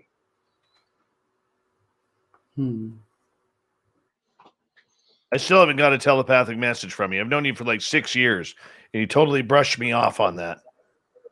Well, if there's any consolation, I haven't sworn at you either. True. True. Very true. All right. I'm scrolling for more questions here. Let's get to Vivian's. Nope. I can't ask that. Let's see here. Once again, my chat room jumped on me, and I dropped a bunch of questions. So now I'm a little verklempt right now. But Keith, while we're waiting for old Dave to find a question for them from the audience, I want to ask you about contact. How come it sometimes, for a lot of people, myself included, it just stops? And you don't see the UFOs in the sky as often. You know, I mean, sure, you get abducted every now and again, but that's aliens. I mean, when you got some aliens, that stuff happens. All right, but there's no fun in it anymore. There's no UFOs cruising just above your house. There's no alien sightings running through your yard. There's no fleet of them going across the sky because, thank you, Elon Musk, for Starlink and ruining that. You know, there's no summoning craft. Boring, Keith. Very boring. Well, the reason it stops for most people is because whatever project the individual group is dealing with, they've reached a plateau. They've got the information they needed for the time being, so they don't need to collect anymore. And then they let things settle back down, let humans return to their normal routine. And then 10, 15 years down the road, they started all over again and completely screwed the routine up.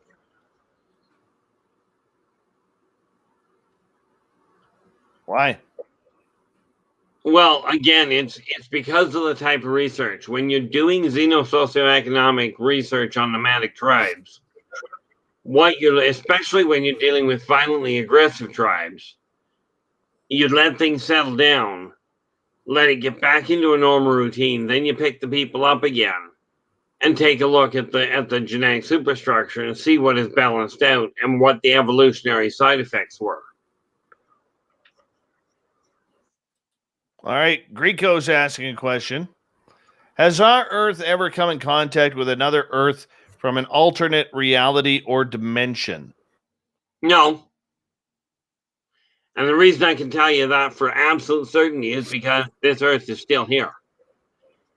Had it come in contact with it, well, both Earths would have been totally decimated. There wouldn't be an Earth for anybody to be asking about.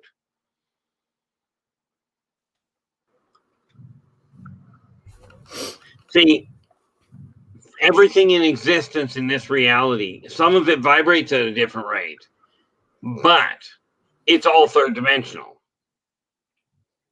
Okay, and when we talk about the multiverse, there are measurements, there are control mechanisms that were in place way before mankind ever became a remote thought, or I should say a functionally remote thought, that were put in place to maintain the entire integrity of the spatial consistency.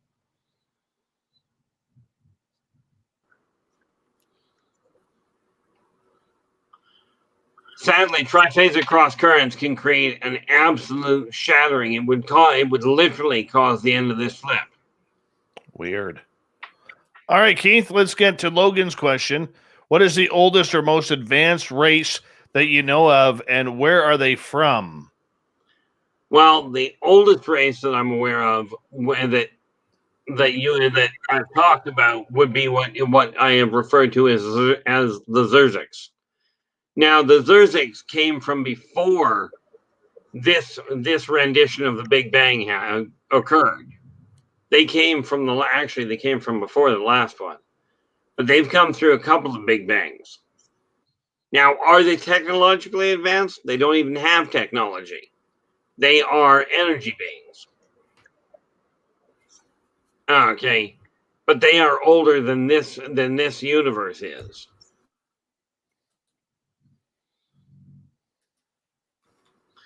See, people know of what people call the Big Bang Theory.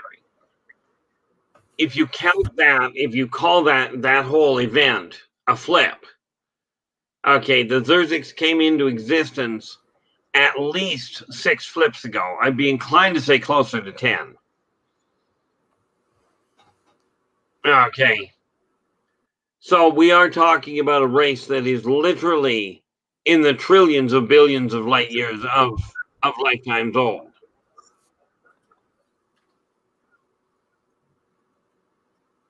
Okay, let's move on to a new question here. This one comes from Greco. Do aliens prefer humans or dinosaurs? That depends entirely on what for.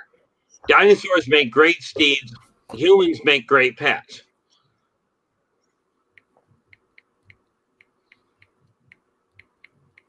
Okay, just nice and simple like that. Greg is asking, last show you mentioned Atlantis. Why did they leave Earth? Well, in all fairness, they left Earth because the Terrans at the time wanted the Atlantean technology and were trying to get it by force. Okay, they literally had managed to get some of the Atlanteans to turn on the rest of the Atlanteans, and they worked out a way to sabotage Atlantis itself. And it was literally that sabotage that took Atlantis off the planet. Because the Atlanteans were not interested in giving mankind weapons that would tilt the balance of power. And if you think humans are a violent race now, you should have seen back then. Okay. Greg is asking again, follow up. Are there alien races that can walk over gravel without making a noise? Absolutely. There are alien races that are gravel. Gravel aliens. That's where we get into some good woo there, Keith. Woohoo! Also known as what you would call an earth elemental. Okay. They are literally From the made never-ending of story. gravel. Or whatever other mineral happens to be available.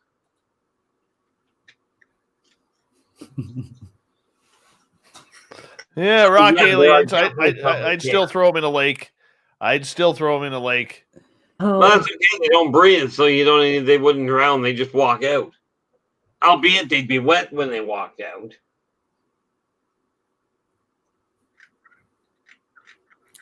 All right. Joe is asking, does Nicole have any new videos coming out on her channel? It's been months, lady. Months. The public needs their Sakach. I've got a couple in reserve. They're on deck coming out soon. But I have been on hiatus because I'm getting crazy right now.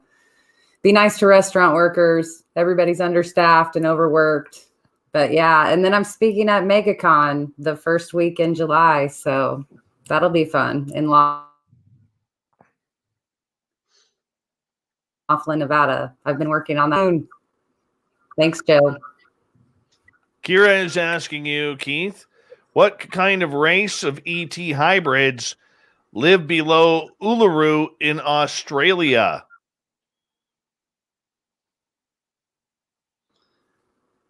Yeah, I'm just trying to think because I can tell you the dwarven race does have an access point down there. There are a number of races that are down in that area, and I'm just trying to remember what the heck. I know the race that I'm thinking of. There is a race that actually lives on the surface. And they're not quite wallabies, but they look very similar to them, and they'll blend right in without a problem. But you really don't want to startle the poor little things. Because much as a kangaroo will hop around with a joey in its pouch, these guys don't. What they carry in their pouch is a whole lot more deadly.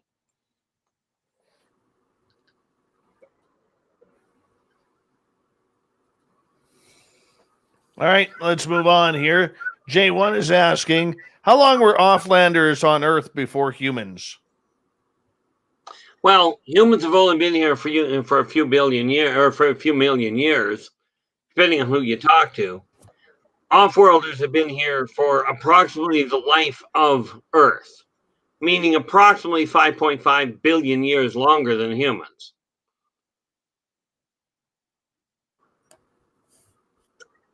Just a rough estimate.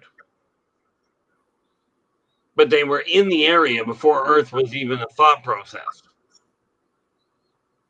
Okay, here's a comment from Michelle.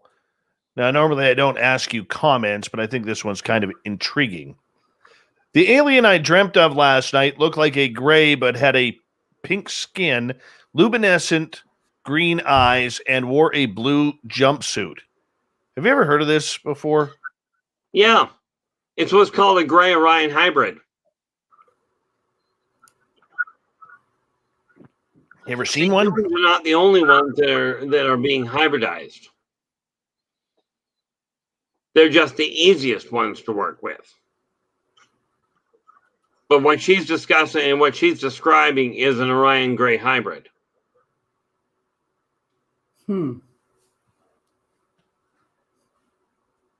Now, depending on the height and a few other particulars, it could be a gray Martokian. The Desert Clam is asking, what planet has the best woo? That I have no functional answer for. I mean, I find it fascinating because many of the races that I talk to, like, for instance, if we go to Mars, they send class excursions to watch humans. Because humans are essentially, in their eyes, a very, very robust, childish race that is somehow managing to get off the planet. And they haven't figured out how mankind is doing this. You know, so they send their kids down to watch humans, you know, flounder around and figure out how to build a skyscraper without killing each other.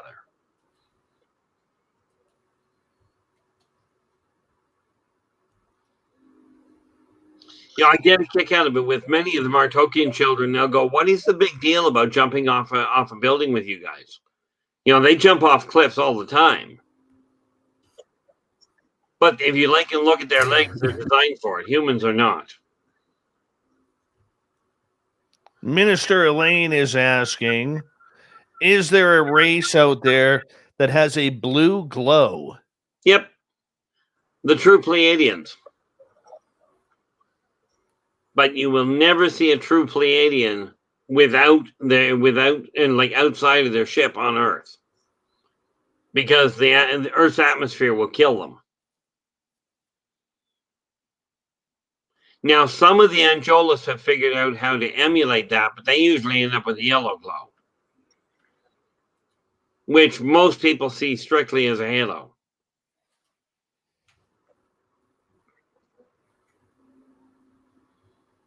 All right, let's move on to a new question here because we only have about 6 minutes before we got to go to break at the top of the hour. George is asking, are the Lemurians really in Mount Shasta?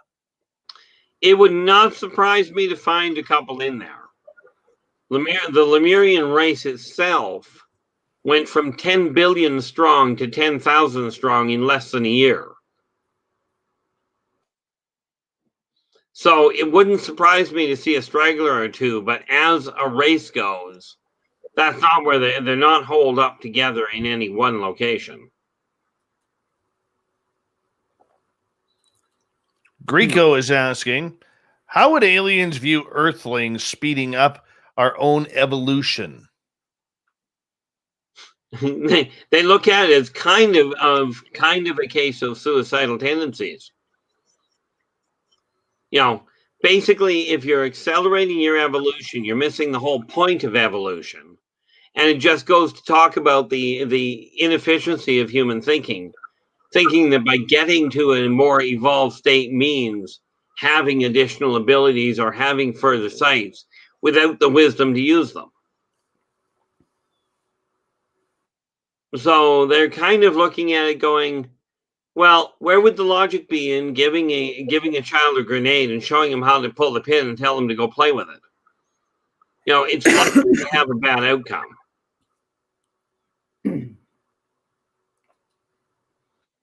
And Lord knows mankind has been trying to jump evolution consistently for centuries.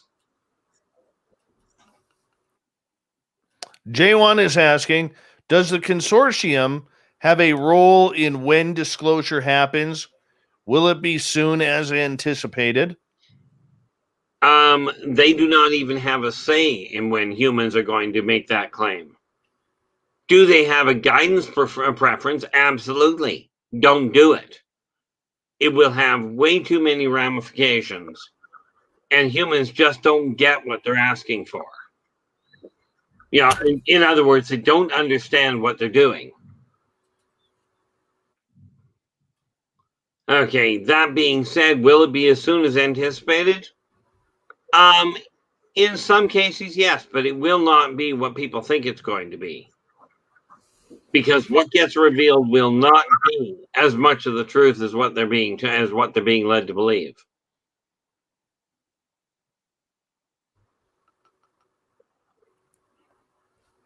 Okay. What are they supposed to believe then? Well, everybody's talking about disclosure, revealing all the big secrets that human governments have been keeping a secret for centuries. And the reality is humans are not that way inclined. They will tell you they're going to tell you everything that's going on, and there is not a snowball's prayer they're going to do so. Okay. Because humans do not deal with the honesty factor very well. In this case, lack of full disclosure is actually in mankind's best interest. For its safety and stability. Yes. What would happen to the entire religious support system that mankind has in all its varied forms if all of a sudden aliens, which have been thought to be a myth or just a figment of somebody's imagination, what would happen to that entire belief if all of a sudden multiple different races were absolutely just categorically shown to be real? I don't know. Technology would collapse because all of a sudden what mankind thinks is possible all of a sudden ends. Quantum computers become play toys. They become like the PS5. And reality warping technology becomes the norm. Reality warping being push a button and the planet goes away.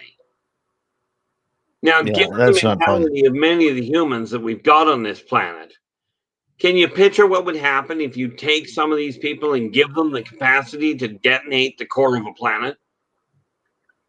Especially the one that we're on. No, I can't. This is why full disclosure is not wise. All right, let's move on as we have 90 seconds here. We'll get one more question in from Typical Watch. Do aliens have a voice? Can they talk to humans? Absolutely, some of them. Some of them, you don't want them opening their mouth because they will blow your eardrums all over the inside of your head.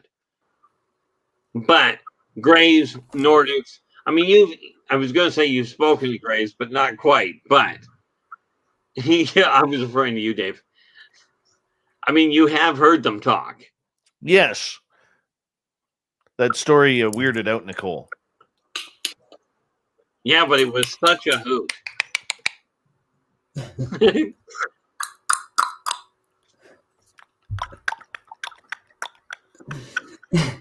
That was one of those phone calls I don't think I'll ever forget. That was a weird one. That was a weird one.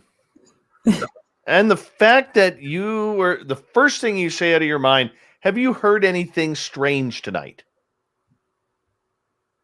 I hadn't even told you that I got aliens in the yard. Have you heard anything strange tonight? Yeah. My goodness. Yeah, then you went and turned around and held the phone out and yeah, listen to this. Yeah, that was weird, man. That was weird. And then we had a nice little conversation and found out what Carl was up to, which was really funny. Especially your reaction when he started to laugh. Jerk. Keith, I'm going to get you to hold on. Nicole, I'm going to get you to hold on because we are going to go to break here at the top of the hour. ET Connection with R Keith Andrews and special guest cook Nicole Sakach. So we continue on with the mighty SOR here tonight. Your questions, we continue right after this.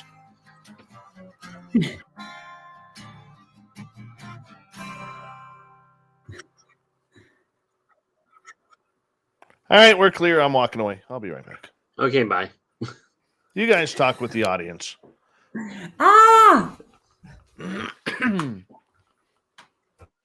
That's neat. She screams and leaves. I tell you, the questions tonight have been something bizarre. But no, I was actually looking at it. I was working on the second volume of Races of the Worlds today. And I was just looking at it, and I'm looking at over 40 races being added to the list that I've got. So that I'm hoping to have out by the end of the year, as well as the sequel to the novel that I wrote. So this has been, the questions you guys come up with is why this show has lasted this long. Because frankly, if it weren't for you guys, this show would not be half as enjoyable. I can talk to myself until the cows come home.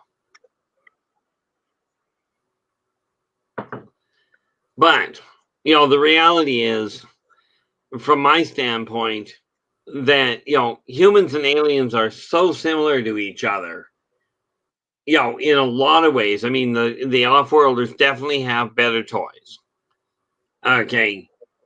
And the reality of that is that the modern Terran technology cannot effectively communicate with off-world technology. They actually have to work through an interpreter on it. They actually have to build an extra machine with the help of the off-worlders to be able to get the two computers to communicate. I mean, the way it sits right now, trying to hook up a modern, like a modern IBM computer or a modern Apple to an off-world computer is kind of like trying to hook up an abacus to a modern-day computer. There's some fundamental problems. Nicole, you're back. I'm back. Got a kick out of that. Dave says, I'm you back. talked to me. Conversation You talked to from the the audience, fifth grade. and all we got on you was, and you ran away. Yeah. No, I had to let my dog back in from when I let him out before. What, you haven't taught him to open the door on his own? So I was on my. I wanted to ask though, like when we were talking about energy and how humans can learn to harness their chi, and that being kind of a more vibration or energy than what aliens are manipulating. Can humans use their chi against aliens? Absolutely. See, or I guess, it's all about changing your vibration. Is that oddly enough, in our actually more about changing their vibration. Mm. You see, humans can set up a Does it make the person? You break up really badly. Does it make the person do what? Essentially like a tuning fork. Essentially, yes. It causes molecular dissociation. Interesting. Meaning it breaks the molecular bonds of a physical body apart. Mm-hmm. See, every cell in existence can be reprogrammed to do something else. Okay, and when we were talking about it earlier, the way to build that energy level is just put your hands half an inch apart and you'll feel the energy between your hands. Well, if you focus on that energy, you can get the energy to separate very easily, at least from my experience. Very easily, you can get it, a foot apart without too terribly much trouble. By doing that, you're tapping into that 0 point energy, that chi, if you will. And it's that modification that enables humans to do things that off-worlders have not figured out how to do. Aha, I see. Now, granted, some off-worlders use energy far better than humans do, but they don't have the aggression to them at all. Mm-hmm. Right, like the Zerziks would never consider harming somebody. I see.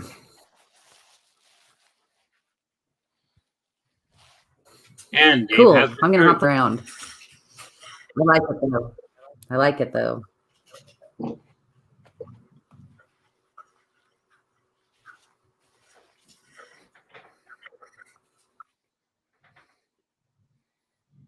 All right, we got about 1 minute and a half here.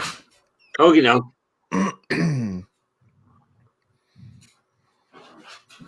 Do you guys want to go to the top of the hour, or do you want to bail out at the bottom? I got no problem.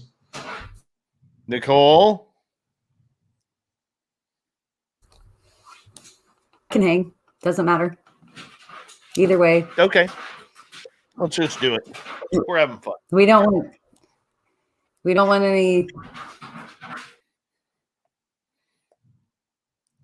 want anyone. News to get skipped. All right. Big thank you to Jack, Jeremy, Greg, Catfish ×2, J1, Andrew, Greco, and Joshua for the amazing super chats tonight. We really do appreciate the love. Thank you to all our new subscribers. Here we go with hour 3. Would you like to connect with us? Head to spacedoutradio.com for all your latest show info.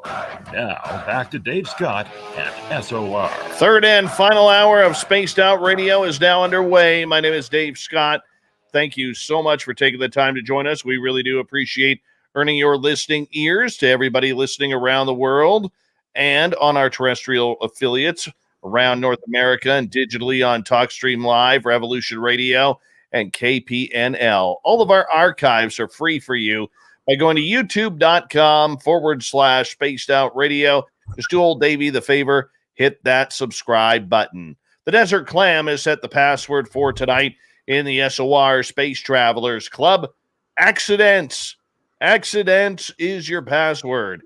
Use it wisely, Space Travelers, as the Clam sets the password each and every night right here on Spaced Out Radio. Our website is spacedoutradio.com, where we have a plethora of features for you, including rocking out to Bumblefoot and reading up on Captain Shirk's SOR Newswire. Follow us on Twitter at Spaced Out Radio and on Instagram, Spaced Out Radio Show. For the final time, actually, it's not the final time. We're going to go to the distance with Nicole and R Keith Andrews on the ET Connection tonight. Because what the hell? We're having a lot of fun here, talking aliens all night long and taking your questions from the audience in our chat rooms. Keith, we're going to start off with Yola Tango's question. You mentioned werewolves earlier. Are there an alien race of werewolves, or are they living here on Earth?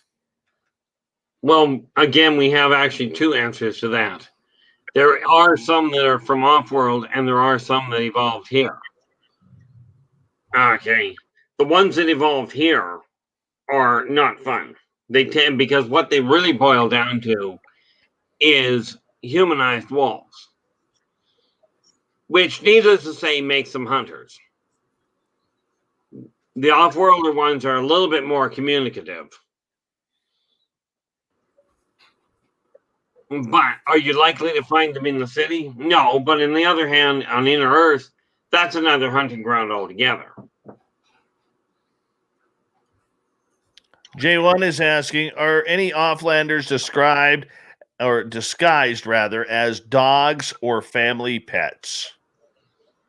Disguised, that would indicate they changed shape, and therefore the answer would be effectively no.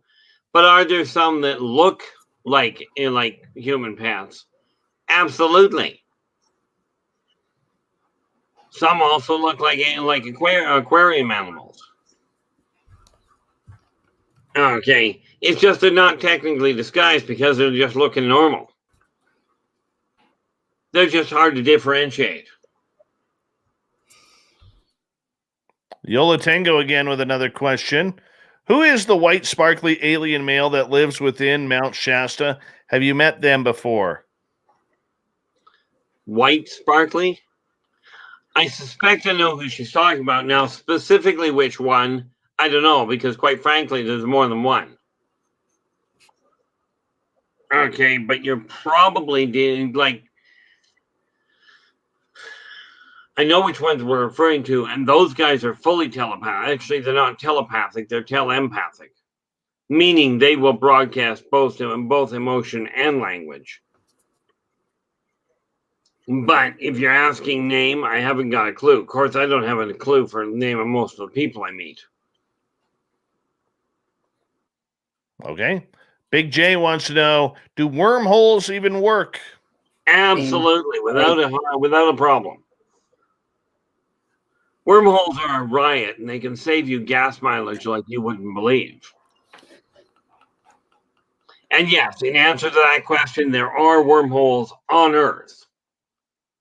Okay, they're pocket wormholes. Okay, I know of one that literally is on the Coquihalla Highway between here and Vancouver. Oh, where's Years that ago, one? I used to access the thing, and I'd save myself 100 kilometers. And that would show up with witnesses. Time out. You can't drop a bomb like that since I'm driving the Coquihalla and not tell me about it. You got to get in the right frame of mind, first and foremost. But there is a problem with them. Can you access them? Yes.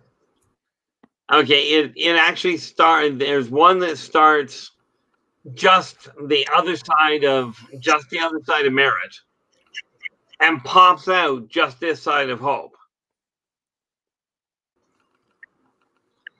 which will save you about 100 kilometers. I'm waiting for that little detour. Anyways, you can tell me that off the record. Let's go to Logan's question. If you could vacation to any alien homeworld, which would it be? What would it be like?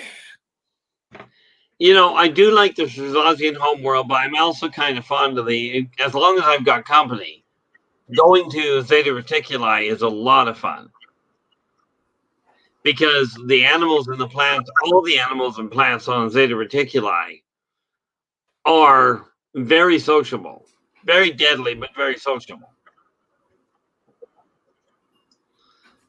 You know, the reason it's better there than it is on the Swazian homeworld is because the Swazian homeworld, quite frankly, the gravity is way too high, and I've already got a bad leg. You know. Nicole, where do you want to travel? Well, I was going to ask Keith. I've heard a lot of experiencers, not only in ufology, describe this place that they often refer to as the shores of creation. And it's almost like a shoreline, like a beach, but of sand is a soul or a universe in itself. And it's kind of like, I don't know, I guess the place where you unite with the oneness. Yes. The Golden Beaches. But I didn't know if that was ever that you could travel to, or if it was kind of like a collective that we bring about. Let me put it this way. Can you get to it? The answer is yes, but you're supposed to be invited. Okay. I just broke the rules when I showed up there the first time. I was literally told. I was literally told I wasn't supposed to be there yet. Right. I got there earlier than what I should have. So I simply told the guy when I got there that the door was open. He goes, no, it wasn't. I said, it was so. It was open when I came through. You lied to an alien? I which? You lied to an alien? No, I didn't lie to him. Gesundheit. Thank you. I just shut that off, but you know, no time. Welcome to live video. No, I didn't lie to him. I just went someplace where I wasn't invited, which is usually how I get places at this point.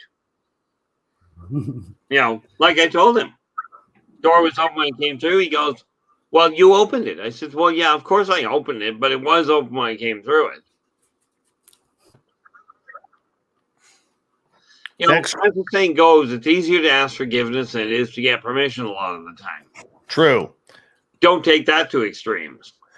Cajun is asking, what is responsible for the blue and or white orbs? Their parents.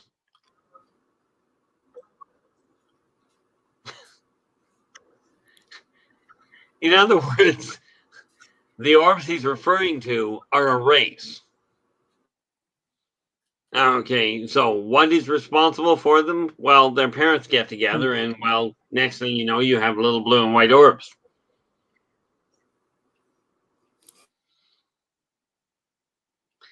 You know, it's kind of like saying what's responsible for ants.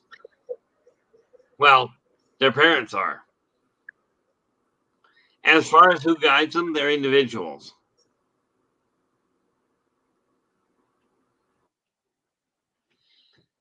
Yes, I know. Sometimes the answer to the question is way easier than what you think. But it's not a question like people. I think what he's worried about is whether those are probes. And it is possible in some cases the orbs are probes. Okay. Most, in all fairness, most of the orbs that people see on photographs, most of them are dust particulates. Not all of them by any means. But the blue and or white orbs, I suspect very strongly that what you're looking at, number one, is a race that actually exists. Let's see if I can get the answer to the name offhand. I know what I'm looking for. That's the easy part. That's why. Try that again. So some of the theories out there is their orbs are an actual race, or I've also heard that some orbs are actually portals. So if you're talking the bigger, and you're talking about the really big orbs, and yeah, you're talking about gateways at that point, but those are huge orbs. Okay, the ones that are around the size of your fist, those are usually a race. You'll get smaller ones that are literally dust particulates that you're catching light off.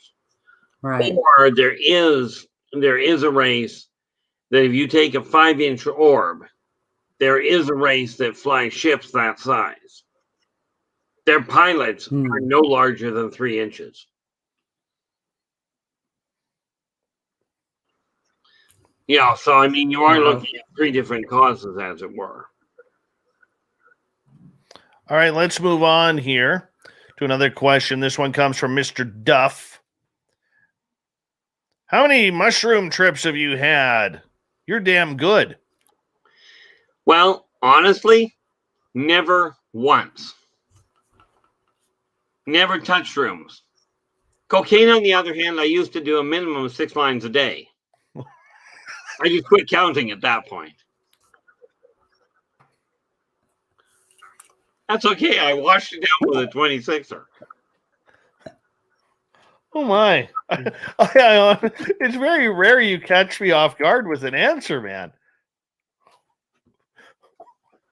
Well, like I said,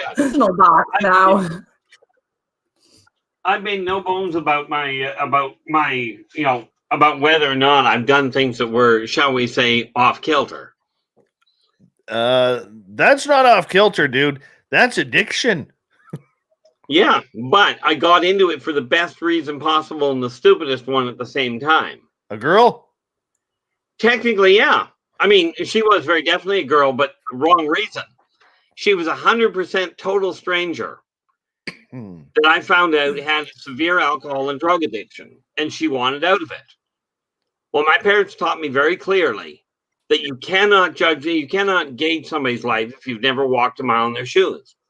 I wasn't even a heavy drinker at that time, so I dove in with both feet. Apparently. The day she walked out of that world, when I met her, she had nothing. When she walked out of that world, she was off the drugs, off the alcohol, half owner of a house and engaged to be married. I quit drugs and alcohol the same day. Cold turkey, no withdrawals. This is why I tell people that if you've walked into an addiction, I've already walked out of them. For some bizarre reason, at that point in my life, I was only sleeping 2 hours a night. Can't imagine why. I was holding down a full-time job. Maybe it had something to do with the nose candy you were going at that time. Oh my goodness! Let's get to right. Let's get to Kira's question. What alien planet is fire and ice with volcanoes and iceland masses where there are dragons? Well, that is a fair piece away because the dragons from Earth are now living on the astral plane. However, there are a couple of planets that are literally that way involved. Okay, most of the Terran dragons went to the astral plane. Okay, but if you go back to Earth, roughly speaking, about 4 billion years ago, you'll find quite the comfortable zone there.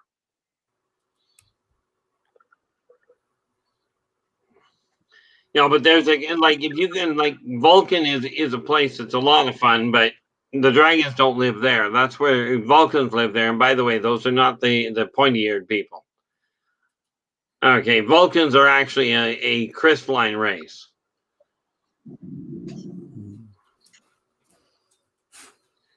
But exactly which there's a couple of planets that are fire and earth that are totally, if you will, under construction at this point. And yeah, dragons, in case you haven't figured out, are absolutely real. About 15 years ago in England, here, they found the fossil of a about a 3-foot reptile with two nasal flows, one of which was completely carbonized. Okay, aka you're looking at a fire-breathing dragon that used to live here. I actually thought they were extinct a lot earlier than that, but what the heck? Let's get to Chris Mo's question. What's the nearest inhabited homeworld, R Keith? Mars.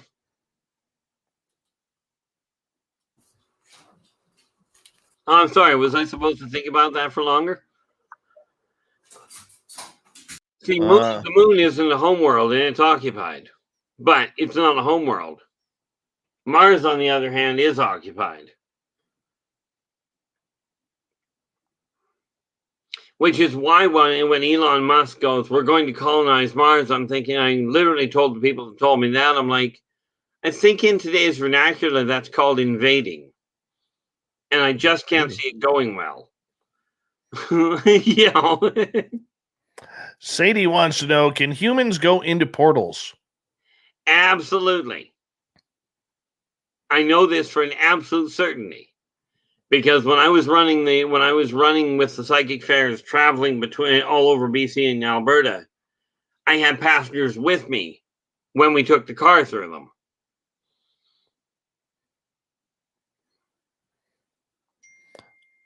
Over in the UK, Commonwealth Andrew wants to know if there is an alien rock band out there that is just rocking out. Like, what kind of music do they like, in other words? That depends entirely. I mean, there is quite the array. And I mean, it all falls under pretty much the same categories. You've got the homegrown types, you've got when we talk about hard rock, right? If you go to inner earth, when you're talking about hard rock, you're talking about people that are actually beating on rocks with rocks. And the funny part is the higher density of the material, the better the sound. So yeah, there are musical, other races do enjoy their own music. I mean, you want to hear something fun, go to the what the heck are they called? Over in Ireland, into the quagmires and into the swamps, they talk about wailing banshees. What they don't realize is those are songbirds. Call it the opera singers of the undead.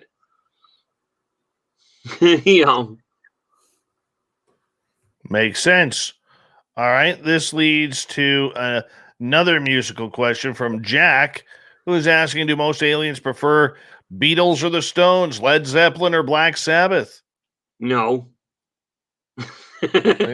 In other words, aliens have very poor taste in music. No, in other words, aliens have very varied taste in music.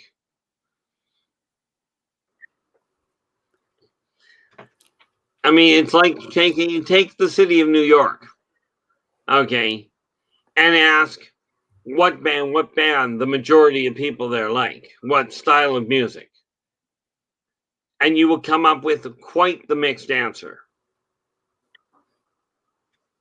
Because music, as I'm sure you're aware, is very much a personal thing. I think they like the music, and you continue to inspire generations for decades to come. They absolutely do. Yep. That's See, a good statement right there, Nicole. Power statement, strong statement.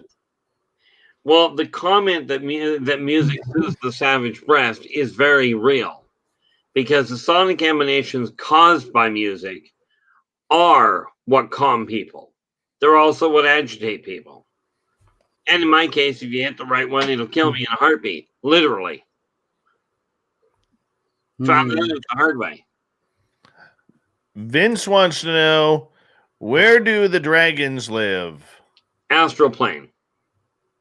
They don't live on the whole on the physical world at all anymore. At least not around Earth.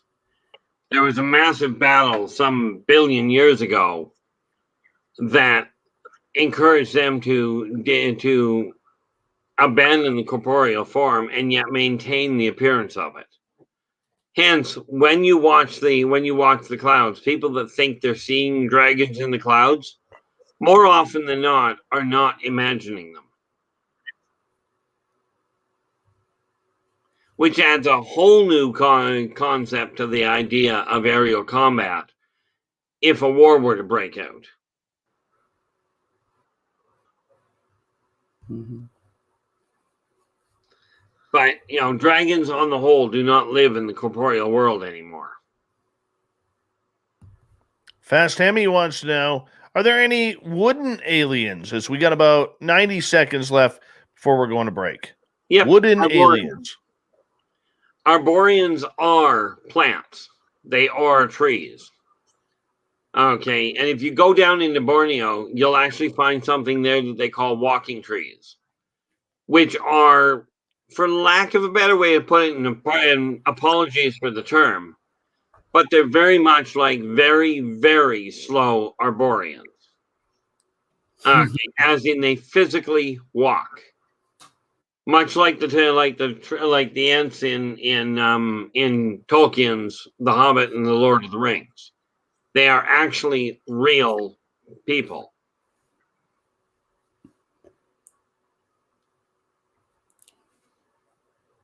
Interesting. Wooden aliens. Wouldn't like wood nymphs or fairy folk be included in that too? They would be, except for the fact they themselves are not wooden. They simply travel amongst the wooden world. Okay, this quickly leads to Greg's questions. We got 30 seconds. Are gnomes still around? Does having a gnome statue attract them? Well, that sort of depends on how twisted the gnome is. It's kind of like, to them, it's like taking a child, making a sculpture of it, and sitting it on your doorstep. I'm wondering if that'll attract humans. Some of them will come and look at it. If they're done well, they'll come and look at it to see how accurate they are. Well, on that note, I'm going to get you to hold on because I'm pretty proud. Finally caught up to the end of the chat as we go for another 30 minutes here on Spaced Out Radio. Nicole Sakach and R Keith Andrews. They're here for the ET Connection. We'll continue it right after this.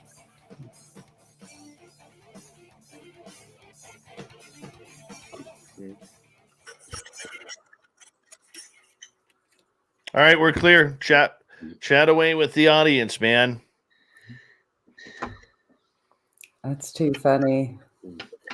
Yeah, don't often find you losing composure completely there, Dave. Oh, yeah, well, that one caught me off guard, man.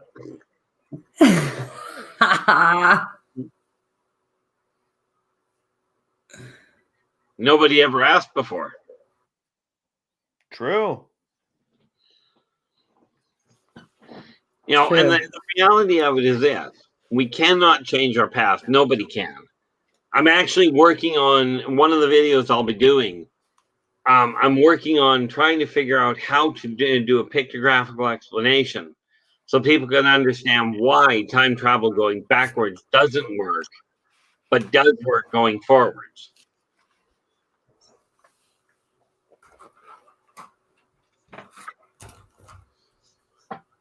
Mm. What do we got here?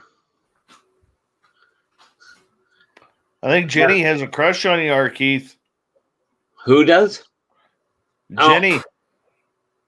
Oh, okay. Well, thank you very much. You know, just to be clear from that standpoint, and I've always been very clear about it. I came off the market about 8 months ago. I'm teasing, buddy. I know.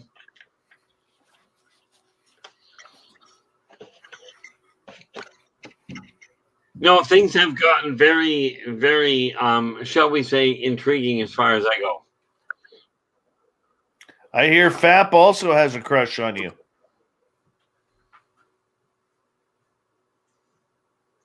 Well, hopefully when travel starts to happen again, and I've made this very clear to people because I've been asked before, am I going to go and speak at different conferences? The answer is definitively, yeah, I will, given invitation and given travel possibilities. You know, that's the whole catch. You know, I honestly don't leave my house much except when I have to go to travel. Which I'll tell you, Dave, the last one we went on was a riot.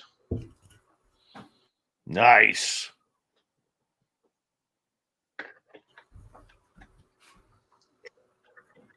Apparently, Vinny has a crush on you too.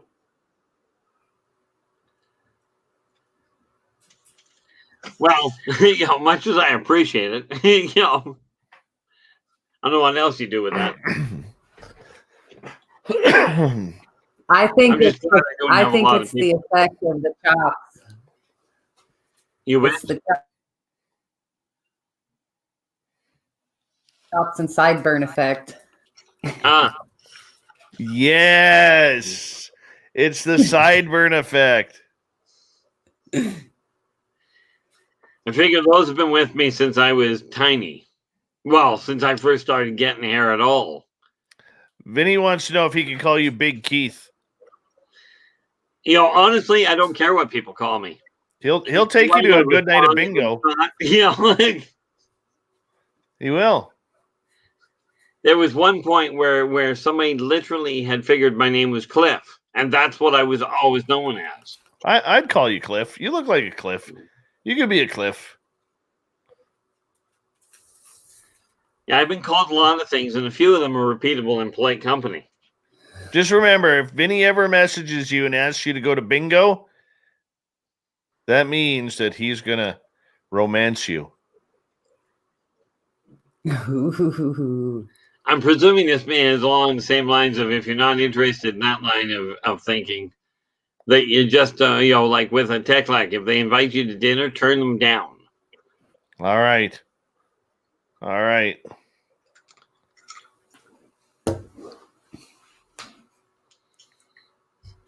Nicole likes playing bingo too, Vin. Only with old ladies. Bingo and bowling. Her favorite number, Vin, is 069.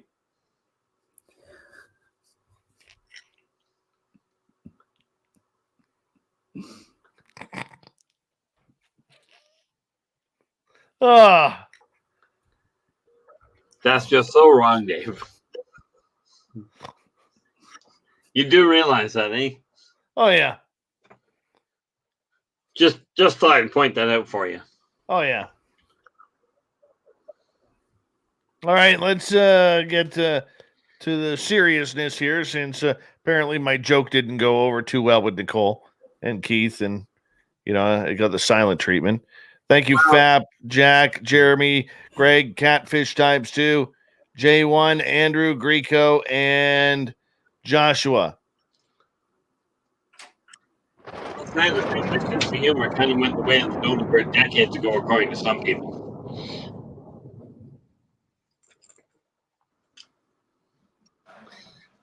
But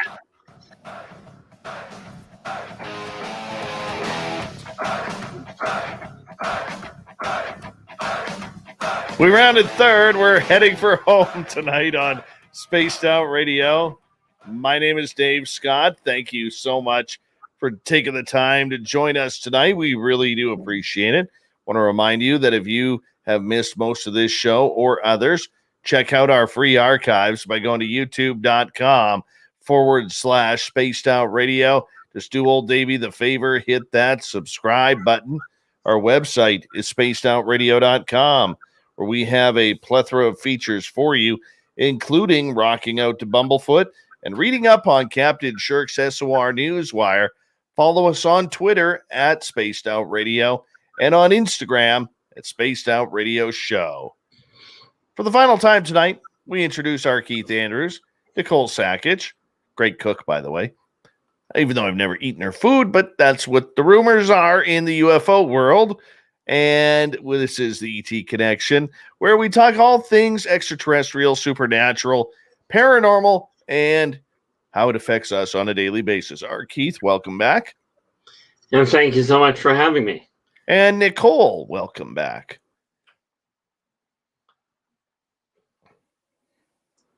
Hi, Glad you're here. Glad you're here.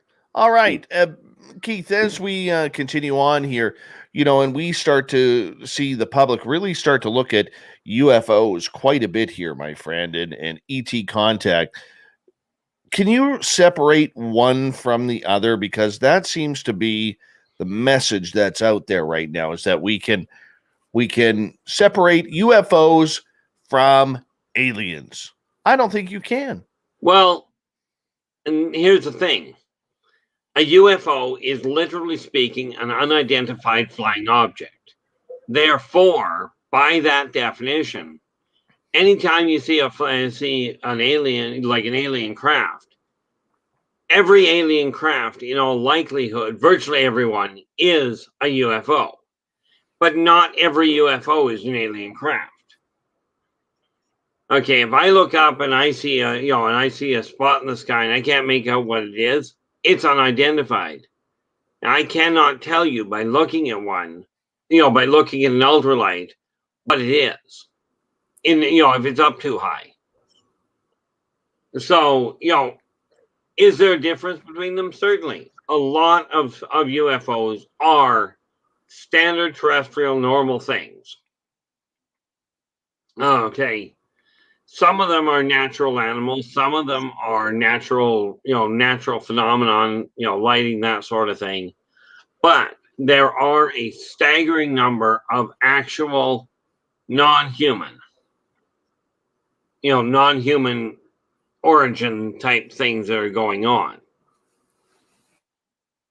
And I mean, if you take a look at the sheer numbers of sightings from the breadth of the witnesses, from every walk in life, you have to look at the numbers and go, even if only 0.1% of those are real, okay, you're still looking at a staggering number of events. But like when people show me videos, I can tell you if I see something beyond the video, but I cannot tell you if the video itself is made up or what have you. All I can do is look at the video and go, what that is depicting is real, or I've never seen anything to that caliber before. Okay. That's the easiest way to look at it. Okay, and I understand that, because with drones and everything, it's easy that these things are unhumanized or unpopulated. All right. There's no pilots outside of remote control. Right. But for most of the craft that we see out there, are they also flying the same way? Most of the craft that are out there are manned. And I'll use the term manned a little loosely. I think we're better off saying that most of the craft that are seen flying around. I think most people. Go ahead, Nicole. I think most people don't like that.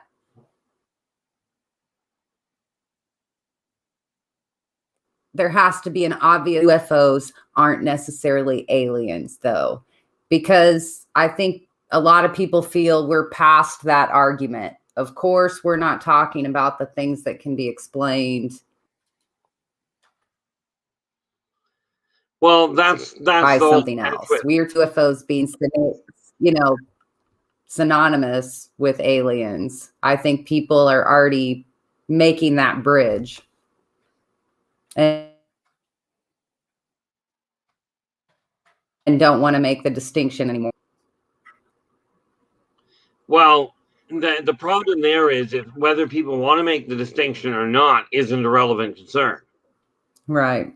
The sad reality is the distinction is there. But I like the way Shakespeare put it when he said a rose by any other name would smell as sweet. Doesn't matter what you call the thing. Okay, and every one of the unidentified ships is not necessarily of alien origin, because there have been a number that humans have reverse engineered and have deliberately constructed to look, even though they use Terran technology, they have built them to look like UFOs for their own reasons. Right. And I'm just saying, I think there's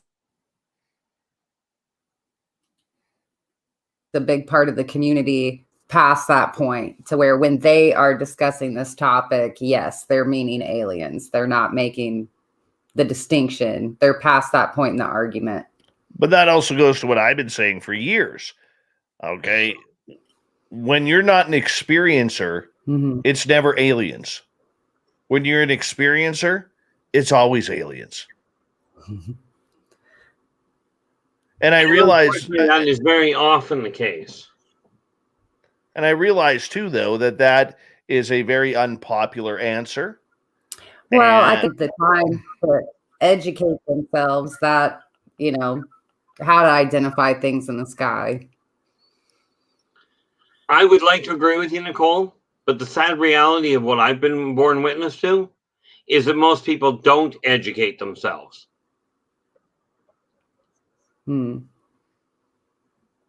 This doesn't, and I'm not meaning offense to anybody. Right. It's just what I've seen. Like, I've talked to a lot of people that, I kid you not, they will claim that they have talked to, that they have dealt with off-worlders face to face. And yet I know for a fact they don't recognize them when they see them. Okay. And no, I'm not about to point names at anybody.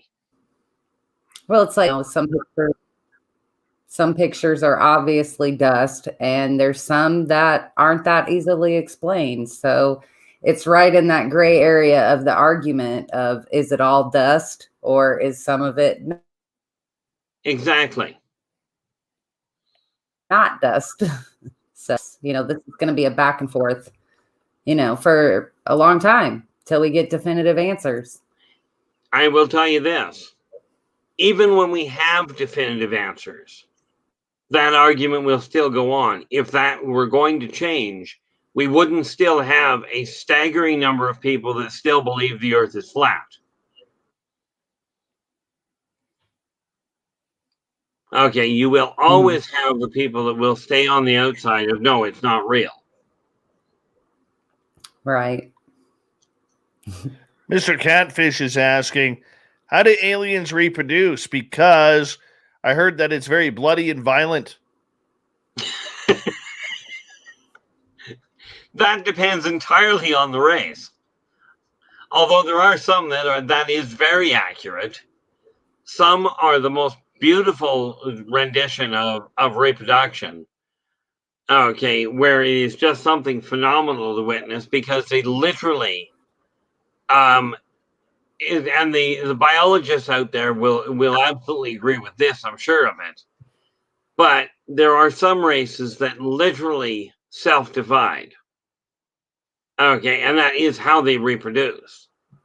But the energy that comes off them and the color that comes off them as they're reproducing is just absolutely magnificent to watch. Okay, and you got to remember, those races don't put the same taboo on reproduction as humans do. But there are, like, you don't want to see what happens with with Tekla and Cerezozium when they start to go into their mating ritual. Just don't get between them. Okay, and that pretty much means within a city block, within a Terran city block.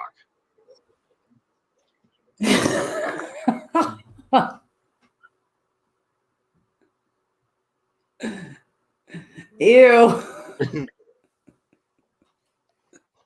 That's not very, very pleasant. Not very pleasant whatsoever. Well, I mean, look in the Terran animal kingdom. If you watch Mantis, if you watch the Mantis mate, after it's all said and done, the wife kills the husband. I mean, that's literally the way they deal with it. And they think nothing of it. It's just plain normal.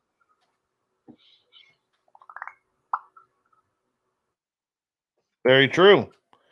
That just sounds way too painful. I think we all kind of clinched our legs at that point. We really did. R Keith Andrews, Nicole Sakach, the ET connection continuing on here. Keith, extraterrestrials, for those of us who've had the experience, we know they're here. We know that there are these gray dudes. We know that there are these humanoids, as well as other type species that are here. As experiencers are out there, what's the best way to go about telling people that they are having these strange occurrences? The best way I ever found was if you're ready to talk to somebody about it, tell them that you're not looking for them to tell you whether it happened or whether it didn't. Tell them to ask them to look at what you're telling them as though it's an event that did take place and you're just asking how to deal with it. Okay. Do not tell them flat out you're not trying to prove it one way or the other. Okay, because there is no amount of talking to somebody that hasn't been there that is going to likely help them deal with it or help them accept that it's real. It takes a very special individual to have that open to mind that they'll just go, yep, sounds like you were taken. And it's okay. It's all part and parcel. I mean, we talk about it as though it's just second nature. Well, in my case, it basically is. But the best way to deal with it is tell them before you open up, tell them you don't want to know whether it's real. You just want to bounce off what you're going through and ask for input on how to cope with it. Because this is what you're seeing. And of course, the reality is tell them flat out you're not there to convince them what's happening or to convince them it's not real. You're just going through it and you need help coping with it. That, I think, is the best way to approach it. There's a lot of emotion that goes into that, though, Keith. Always. And that's the thing that people have to realize is if you watch the person's reaction, if the emotion is real, the odds are that the event was real. Okay. And yes, there are people who will go, well, couldn't they just be nuts? Well, they could be. The reality is the greater majority of people that are going through this, they are not making it up. This is something that has happened to them. And they just don't know how to cope with it. And even from their standpoint, I mean, you take a look, even take a look at your own life with it, Dave. Until it physically happened in front of you, you're standing there going, well, where's the proof that I can work with? I know I believe in it, but there was a decided change when Carl showed up in your backyard. Very true. All of a sudden it went from this possibility to reality. It was hard. But that's why I ask about the emotion of it all. Yeah. And it's something that somebody that's never been through it. It's kind of like if you've never watched somebody die. Dave, the first time you see it happen, it's hard on the system. Nicole. Dave, I think this might tie into the question you asked at the beginning of the show when you said, why does sometimes contact disappear? And it's that contact disappears. I think it gives you a time to process the experience that you just went through, you know? It's kind of like found it and come to terms with it. Yeah, I can see that. Keith, what's your thoughts? That makes absolute sense. Because, like I said, when they're abducting people, they're not trying to destroy their life. It's just a natural side effect. You know, and leaving them alone for a little while to regain their footing absolutely is undoubtedly part of the process. Right. You know, because you've got to let the body settle back down, and you're not going to get stable readings anyway.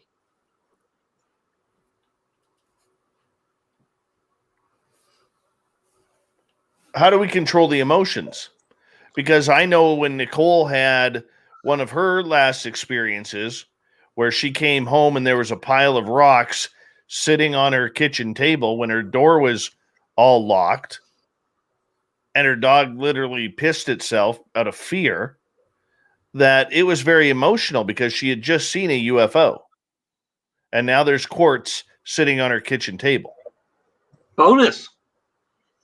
Yeah. Did you put it all in the same place? Yeah, I collected them. I have them. I took pictures of them. They're in a bag in my cabinet now. And, you know, and even as cool as I thought that experience was, and I was kind of seeking out to have another experience, that a port situation still scared. Well, yeah, all of a sudden you've got to an extent and backed away. Oh, it leveled up, but I backed away from pursuing this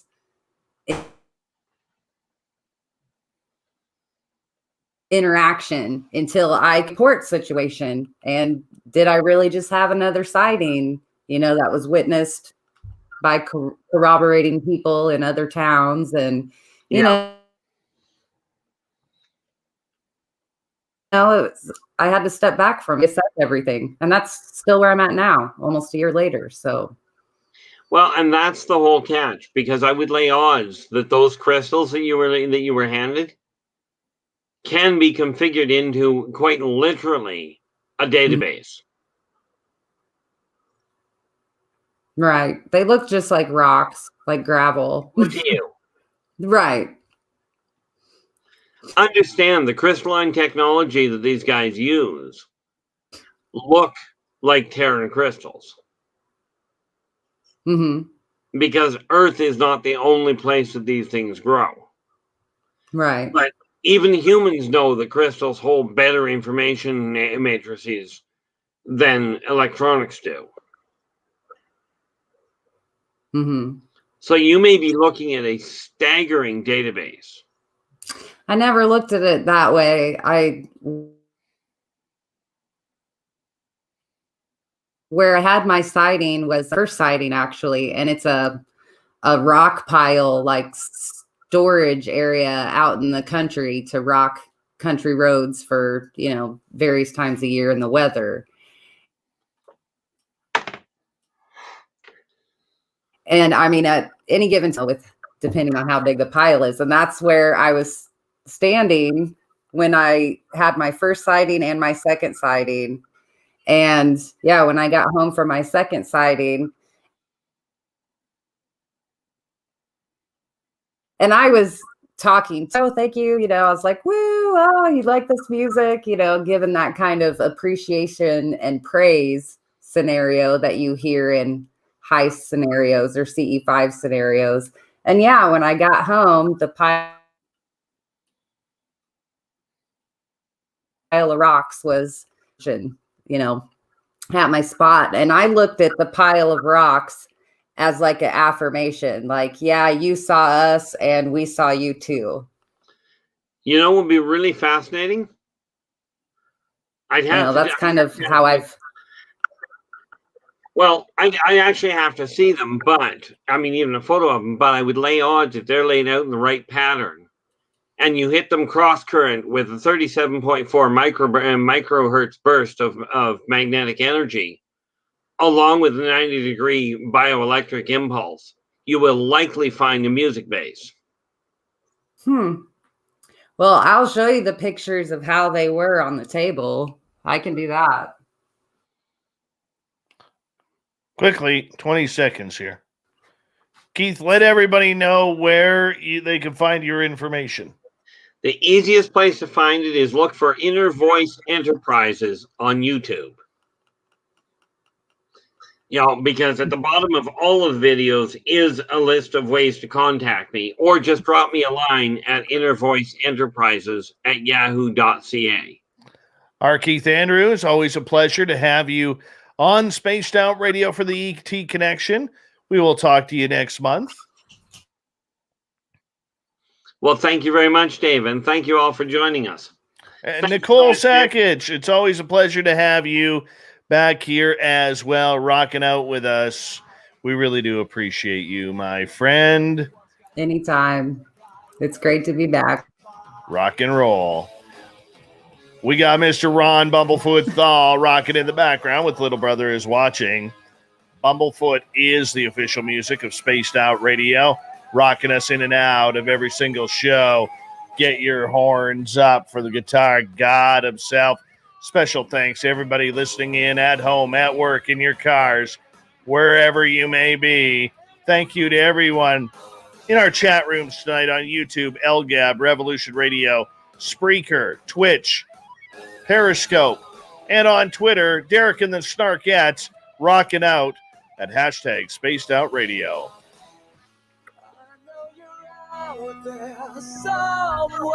Remember, this show is copyright by Spaced Out Radio and SOR Media Ventures Limited. Thank you so much for choosing to share your evening with us, because together, my friends, say it with me, we own the night. Mr. Bumblefoot, we need a favor. We need you to take us home.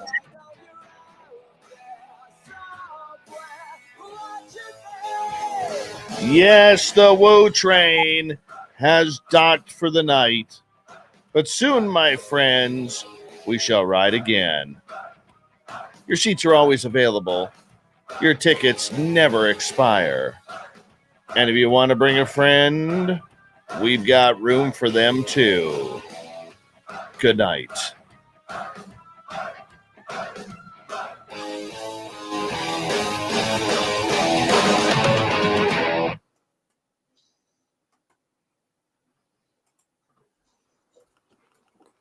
All right, we're clear.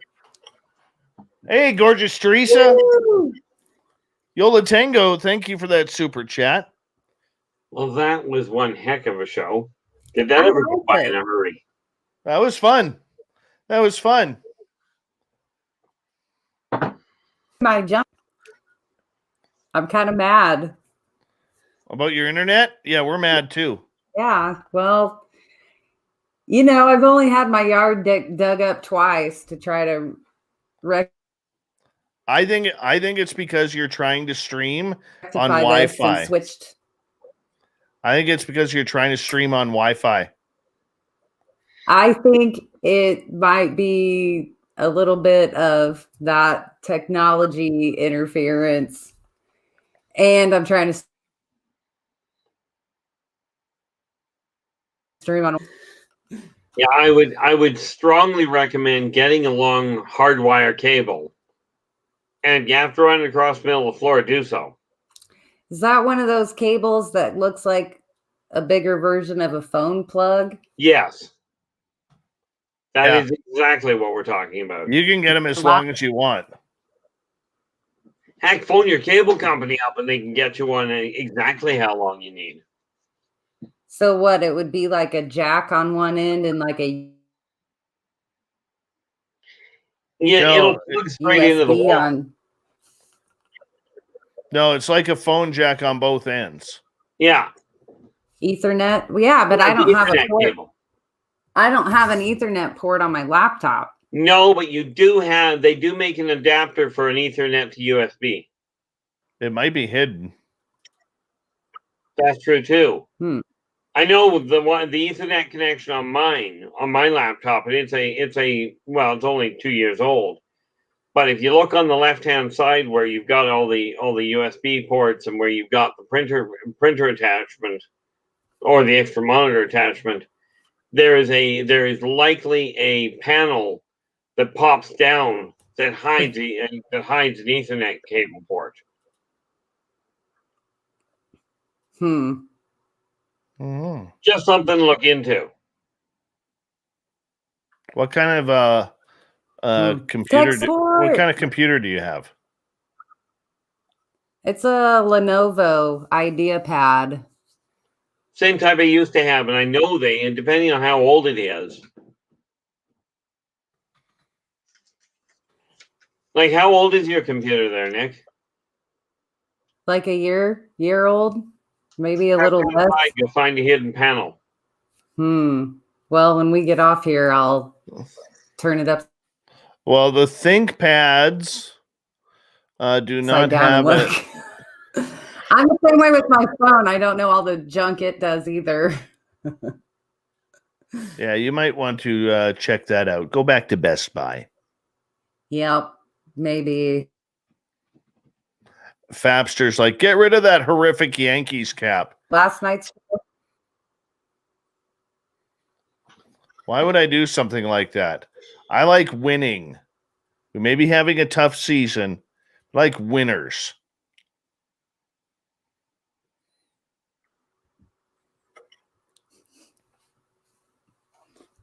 Nicole's going to go get her Cubs hat now.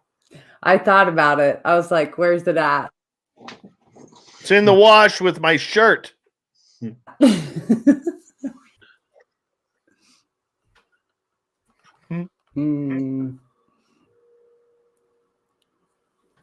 I am so tired. Tell me about it. Not surprising.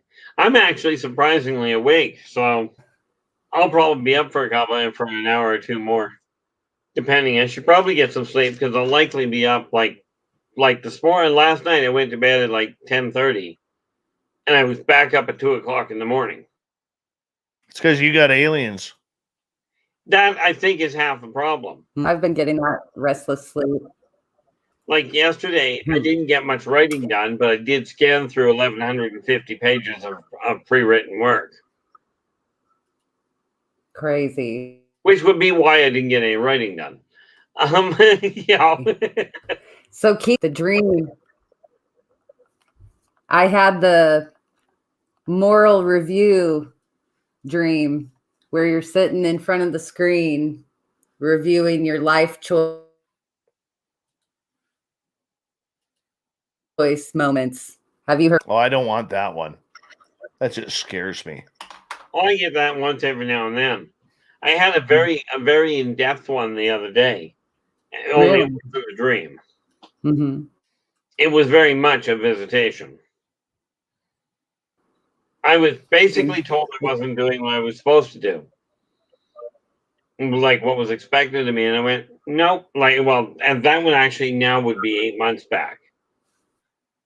And they literally told me, look, you were supposed to do this particular job. We showed me. Yep. We know. He goes, well, you're not doing it. And I went, you're right, I'm not. He says, I will take care of my 2 kids because I had a direct hand in bringing them in. But the rest of this garbage you want me to do ain't going to happen unless I get somebody brought into my life that I can look forward to spending time with. And he goes, well, that's not what's expected of you. I says, no, but let's be clear. You yourself said irrevocable even by you. We have freedom of choice. We have free will. He goes, yeah. I says, well, then you're not getting what you want unless I get what I want. That's the end of the discussion. 3 days later, my other half shows up on site. You know.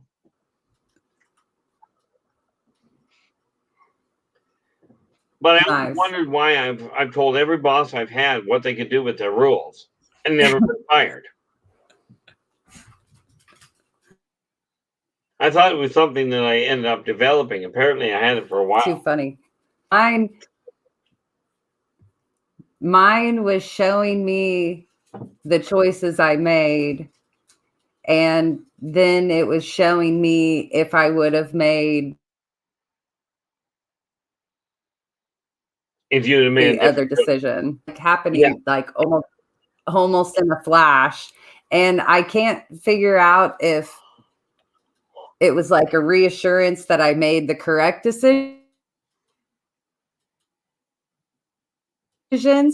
or if it's myself, something like that. In all likelihood, it wasn't a reassurance. It was just, look at the decision you made and look what the outcome would have been if you'd have gone down this other road. Here's what you've managed to manifest. Because what matters at this point, and I remember, because where you're standing at this point in time is the same place that everybody stands. Mm-hmm. Okay. I was disappointed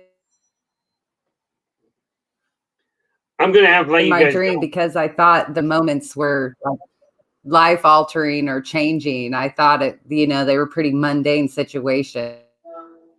One sec. I'm going to have to let you guys go. I was like, all right, Keith. Bye, Keith. You have a good night, okay? You too. Take care. Chatting with you. All right. R Keith Andrews, everybody. There he goes. He's trying to figure out how to sign out. That was his. Keith, right down below in the middle, there's a leave studio button. Leave studio. The red one at the bottom. Got it. Thank you. Right. See ya. There he goes. He figured it out. R Keith Andrews, everybody. That's good stuff. Hi, Nicole Sakach. Hi, Dave Scott. I'm Dave Scott. I'm your number one friend. I am I want to test your cooking out before I say anything. I'm going to send you breakfast for dinner. Oh, why would you do that? I thought you liked me. And Sasquatch leg hair. I made roasted potatoes on the barbecue today. Gives me the boot. With roasted cauliflower and 2 steaks for me and my son. Medium rare. And I was even kind enough to give the fatty pieces to my dogs.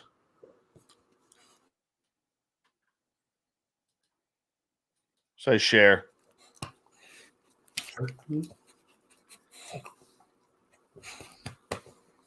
He gets all the fatty pieces.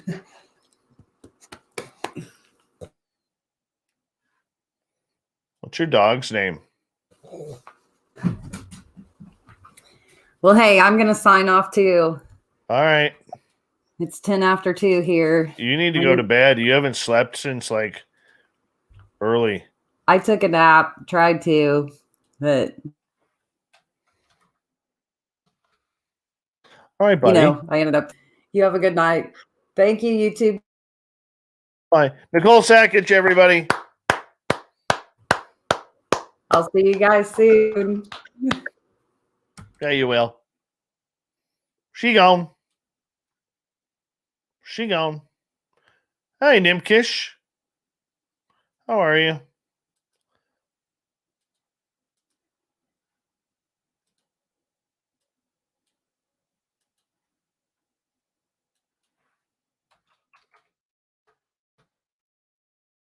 Yes, Nicole's pretty awesome. One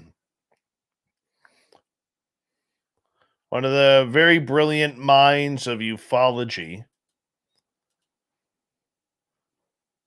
Very smart. Very smart.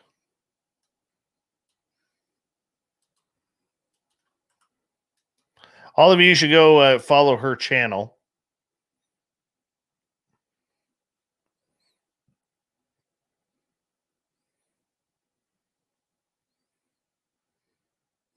Medium rare is good enough for me. Just saying. Medium rare, good enough for me.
Ah, damn it.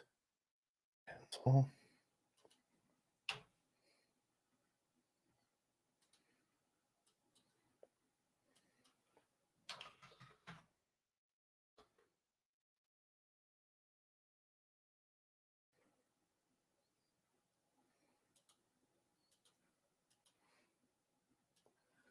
And go like this. I don't have to wear headphones anymore. Woohoo! Everybody's gone. I don't have to wear headphones.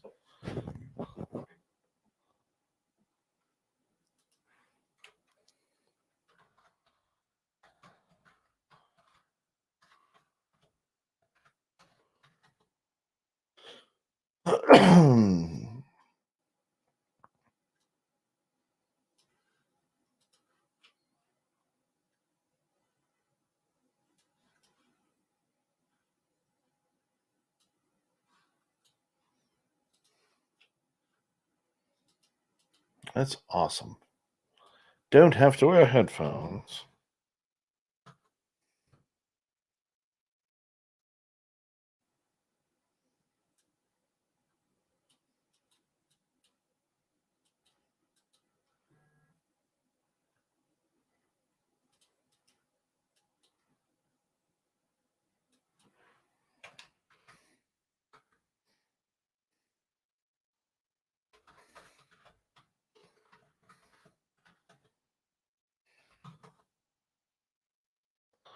All right, well, that part's done. It's going like this. Load this up.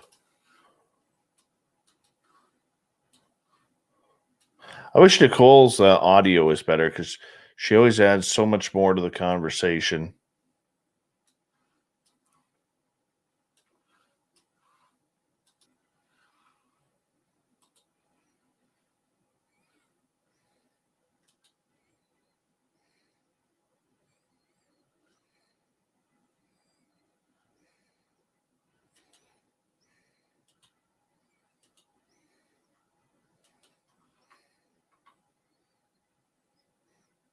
Good night, gorgeous Teresa.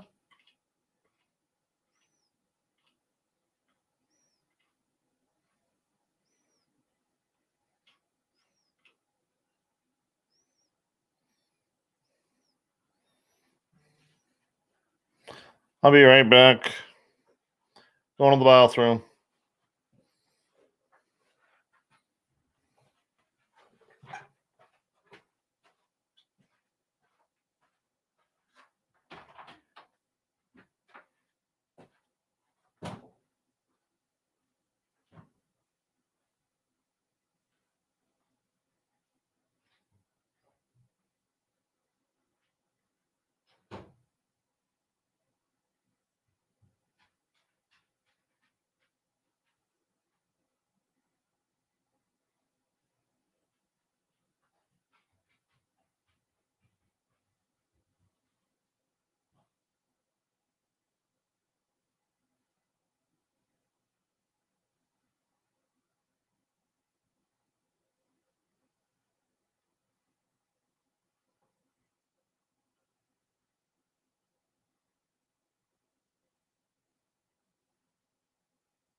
All right, I'm back. Yes, Lynn Wellington will be on tomorrow night. She will be hanging on out, doing her first show on the Mighty SOR tomorrow. I'm looking forward to it. Good night, Olin. Good night, Too Far Gone from Earth.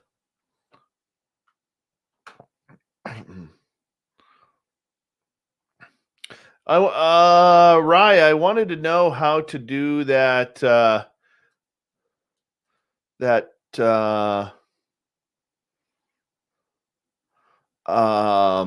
scrolling banner that you have.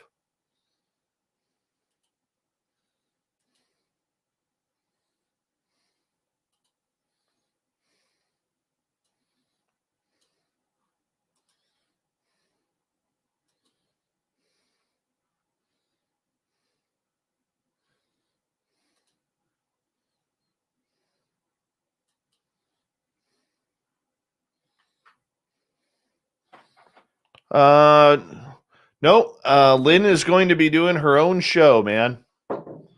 She's ready. Her and I'll probably do a test early on, but she's ready to rock, man. She's ready to rock.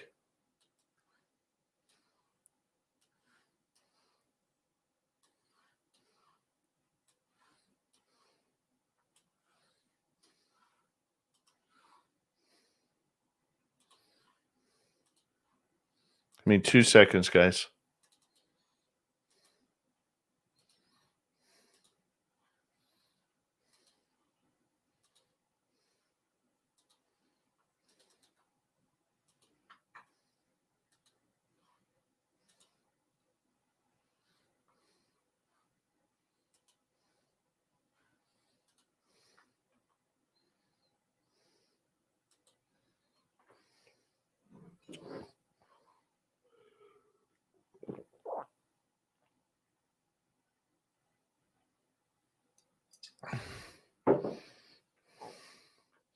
Yeah, I'm excited about it.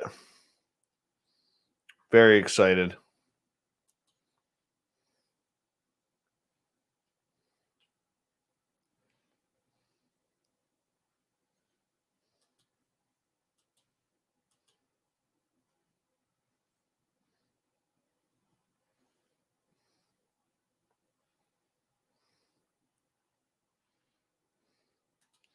I know it's under banners.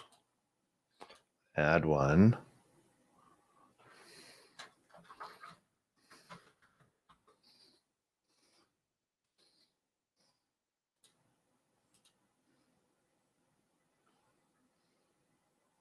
Oh, scroll across bottom ticker. Add banner.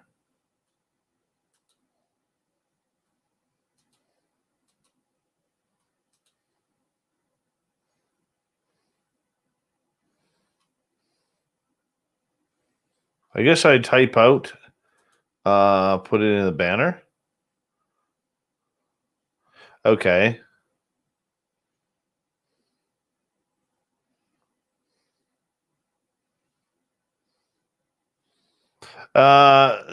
Jack, yes, that's Michael W. Hall. He's going to be here on YouTube on Sunday night. We've moved everything over to YouTube. Oh, goodness. Where'd that go? Create a banner. All right.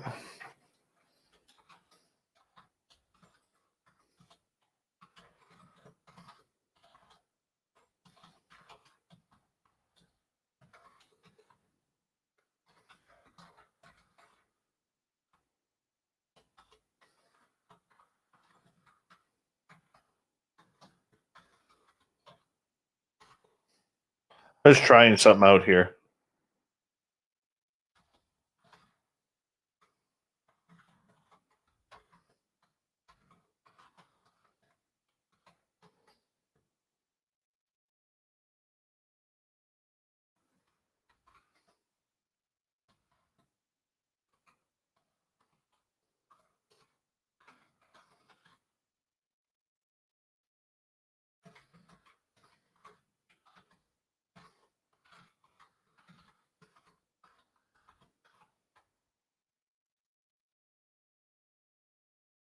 Let's try that. Okay, so I typed it out. How come it's not scrolling? Hide. I put it in for scrolling. Edit. Scroll. Let's try that. Show. Oh, there we go.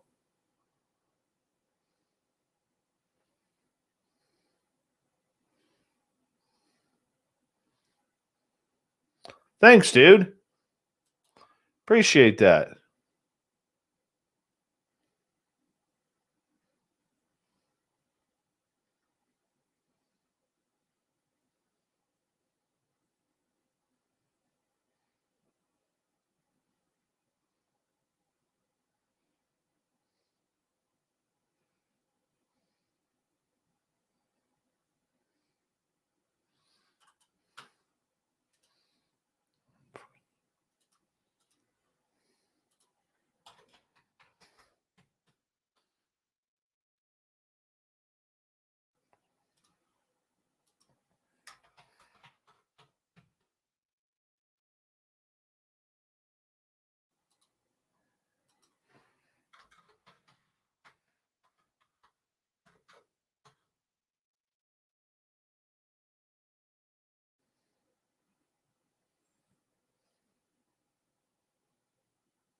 Well, thank you, Bombshell Bomber.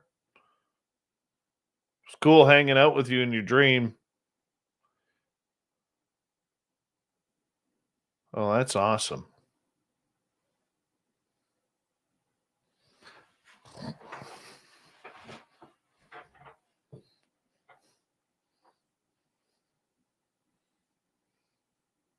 I should actually space that out a little bit.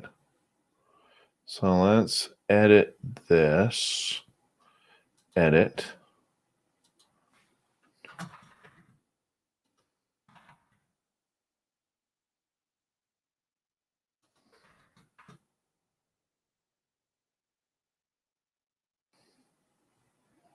Save. Let's see how that one looks. Still does the same thing.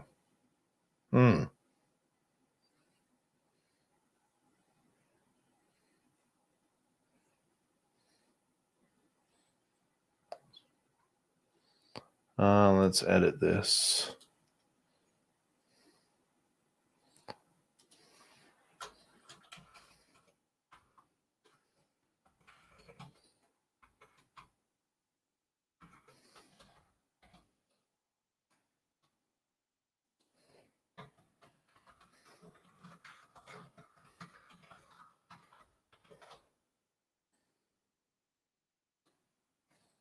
There we go. Let's try this.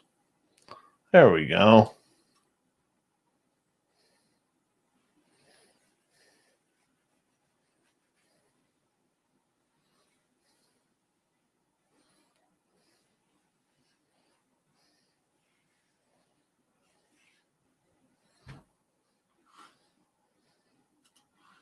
Give me 2 seconds here.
Good night, Logan. I have other creepy gnomes in here. I have a few of them. Like 4 of them right beside the red guitar. It's right about here. See if I can get rid of that and I'll show you. Hold on.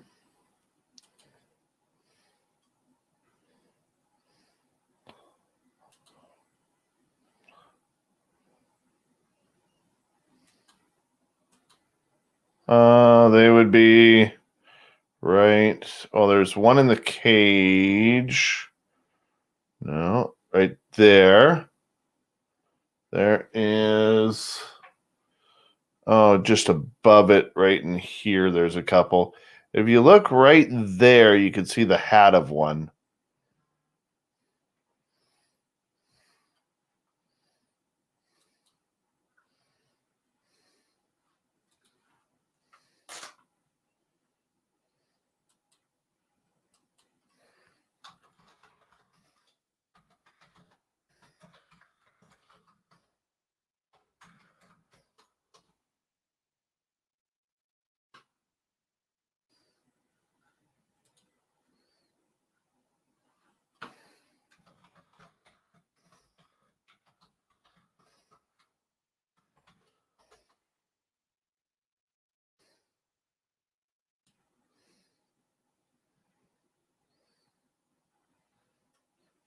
No, I'm not creepy Megan Rapinoe.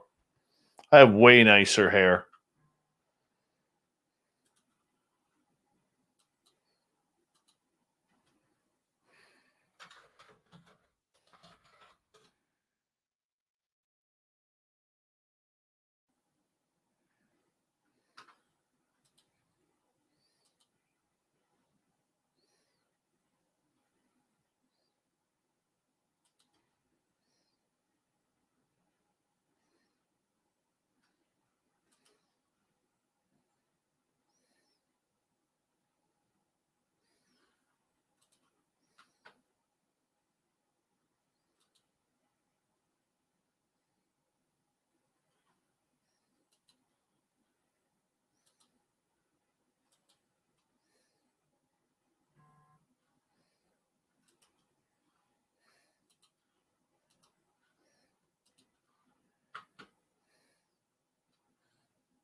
Rye Guy, what else can I do on here to spice this up? What if I create another banner?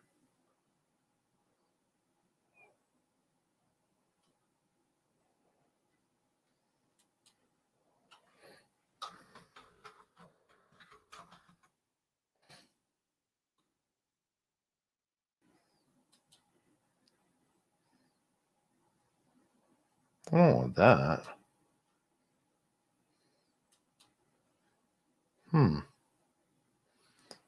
So no way to get something up top here?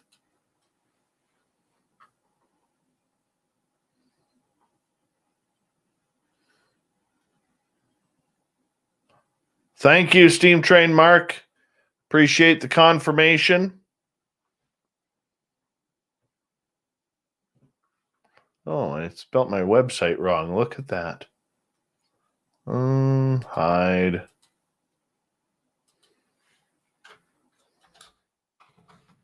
There we go.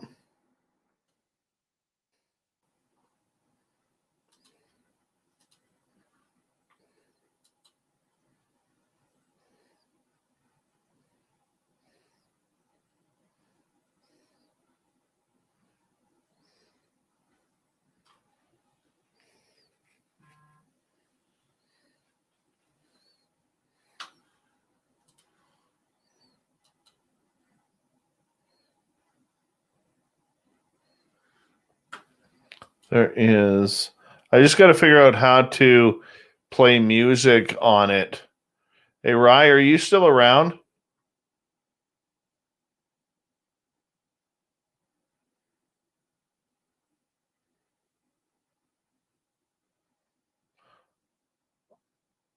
Hey, Rye, message me on either Facebook or Twitter tomorrow or email me your phone number because I want to ask you some questions about this.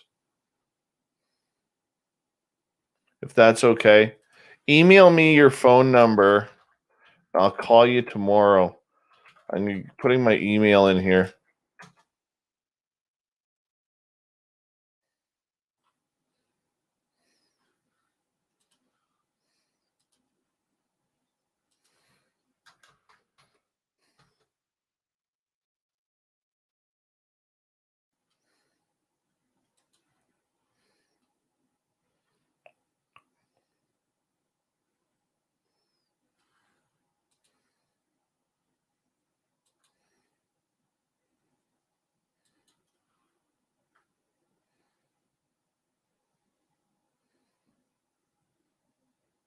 You can email me, Ibarata. I don't mind.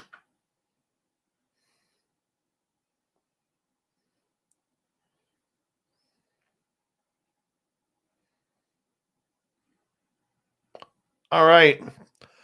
I'm going to say goodnight here because I am tired and I got to work in the morning. But I want to say a big thank you to Yola Tango, a hat trick for Catfish, Fabster, Vinster, Fap again ×2, Jack, Jeremy, Greg, J1, Andrew, Greco, Joshua for the amazing super chats tonight. Really do appreciate it. And tomorrow night on the show, it's the debut of Lynn Wallington, 9 p.m. Pacific, midnight Eastern is when she starts. Larry, I started a new Facebook page or profile, actually. And, excuse me. Thank you to all of our new subscribers this week and all the veterans who listen to this show. And we love you. We love you all, and you guys are amazing. And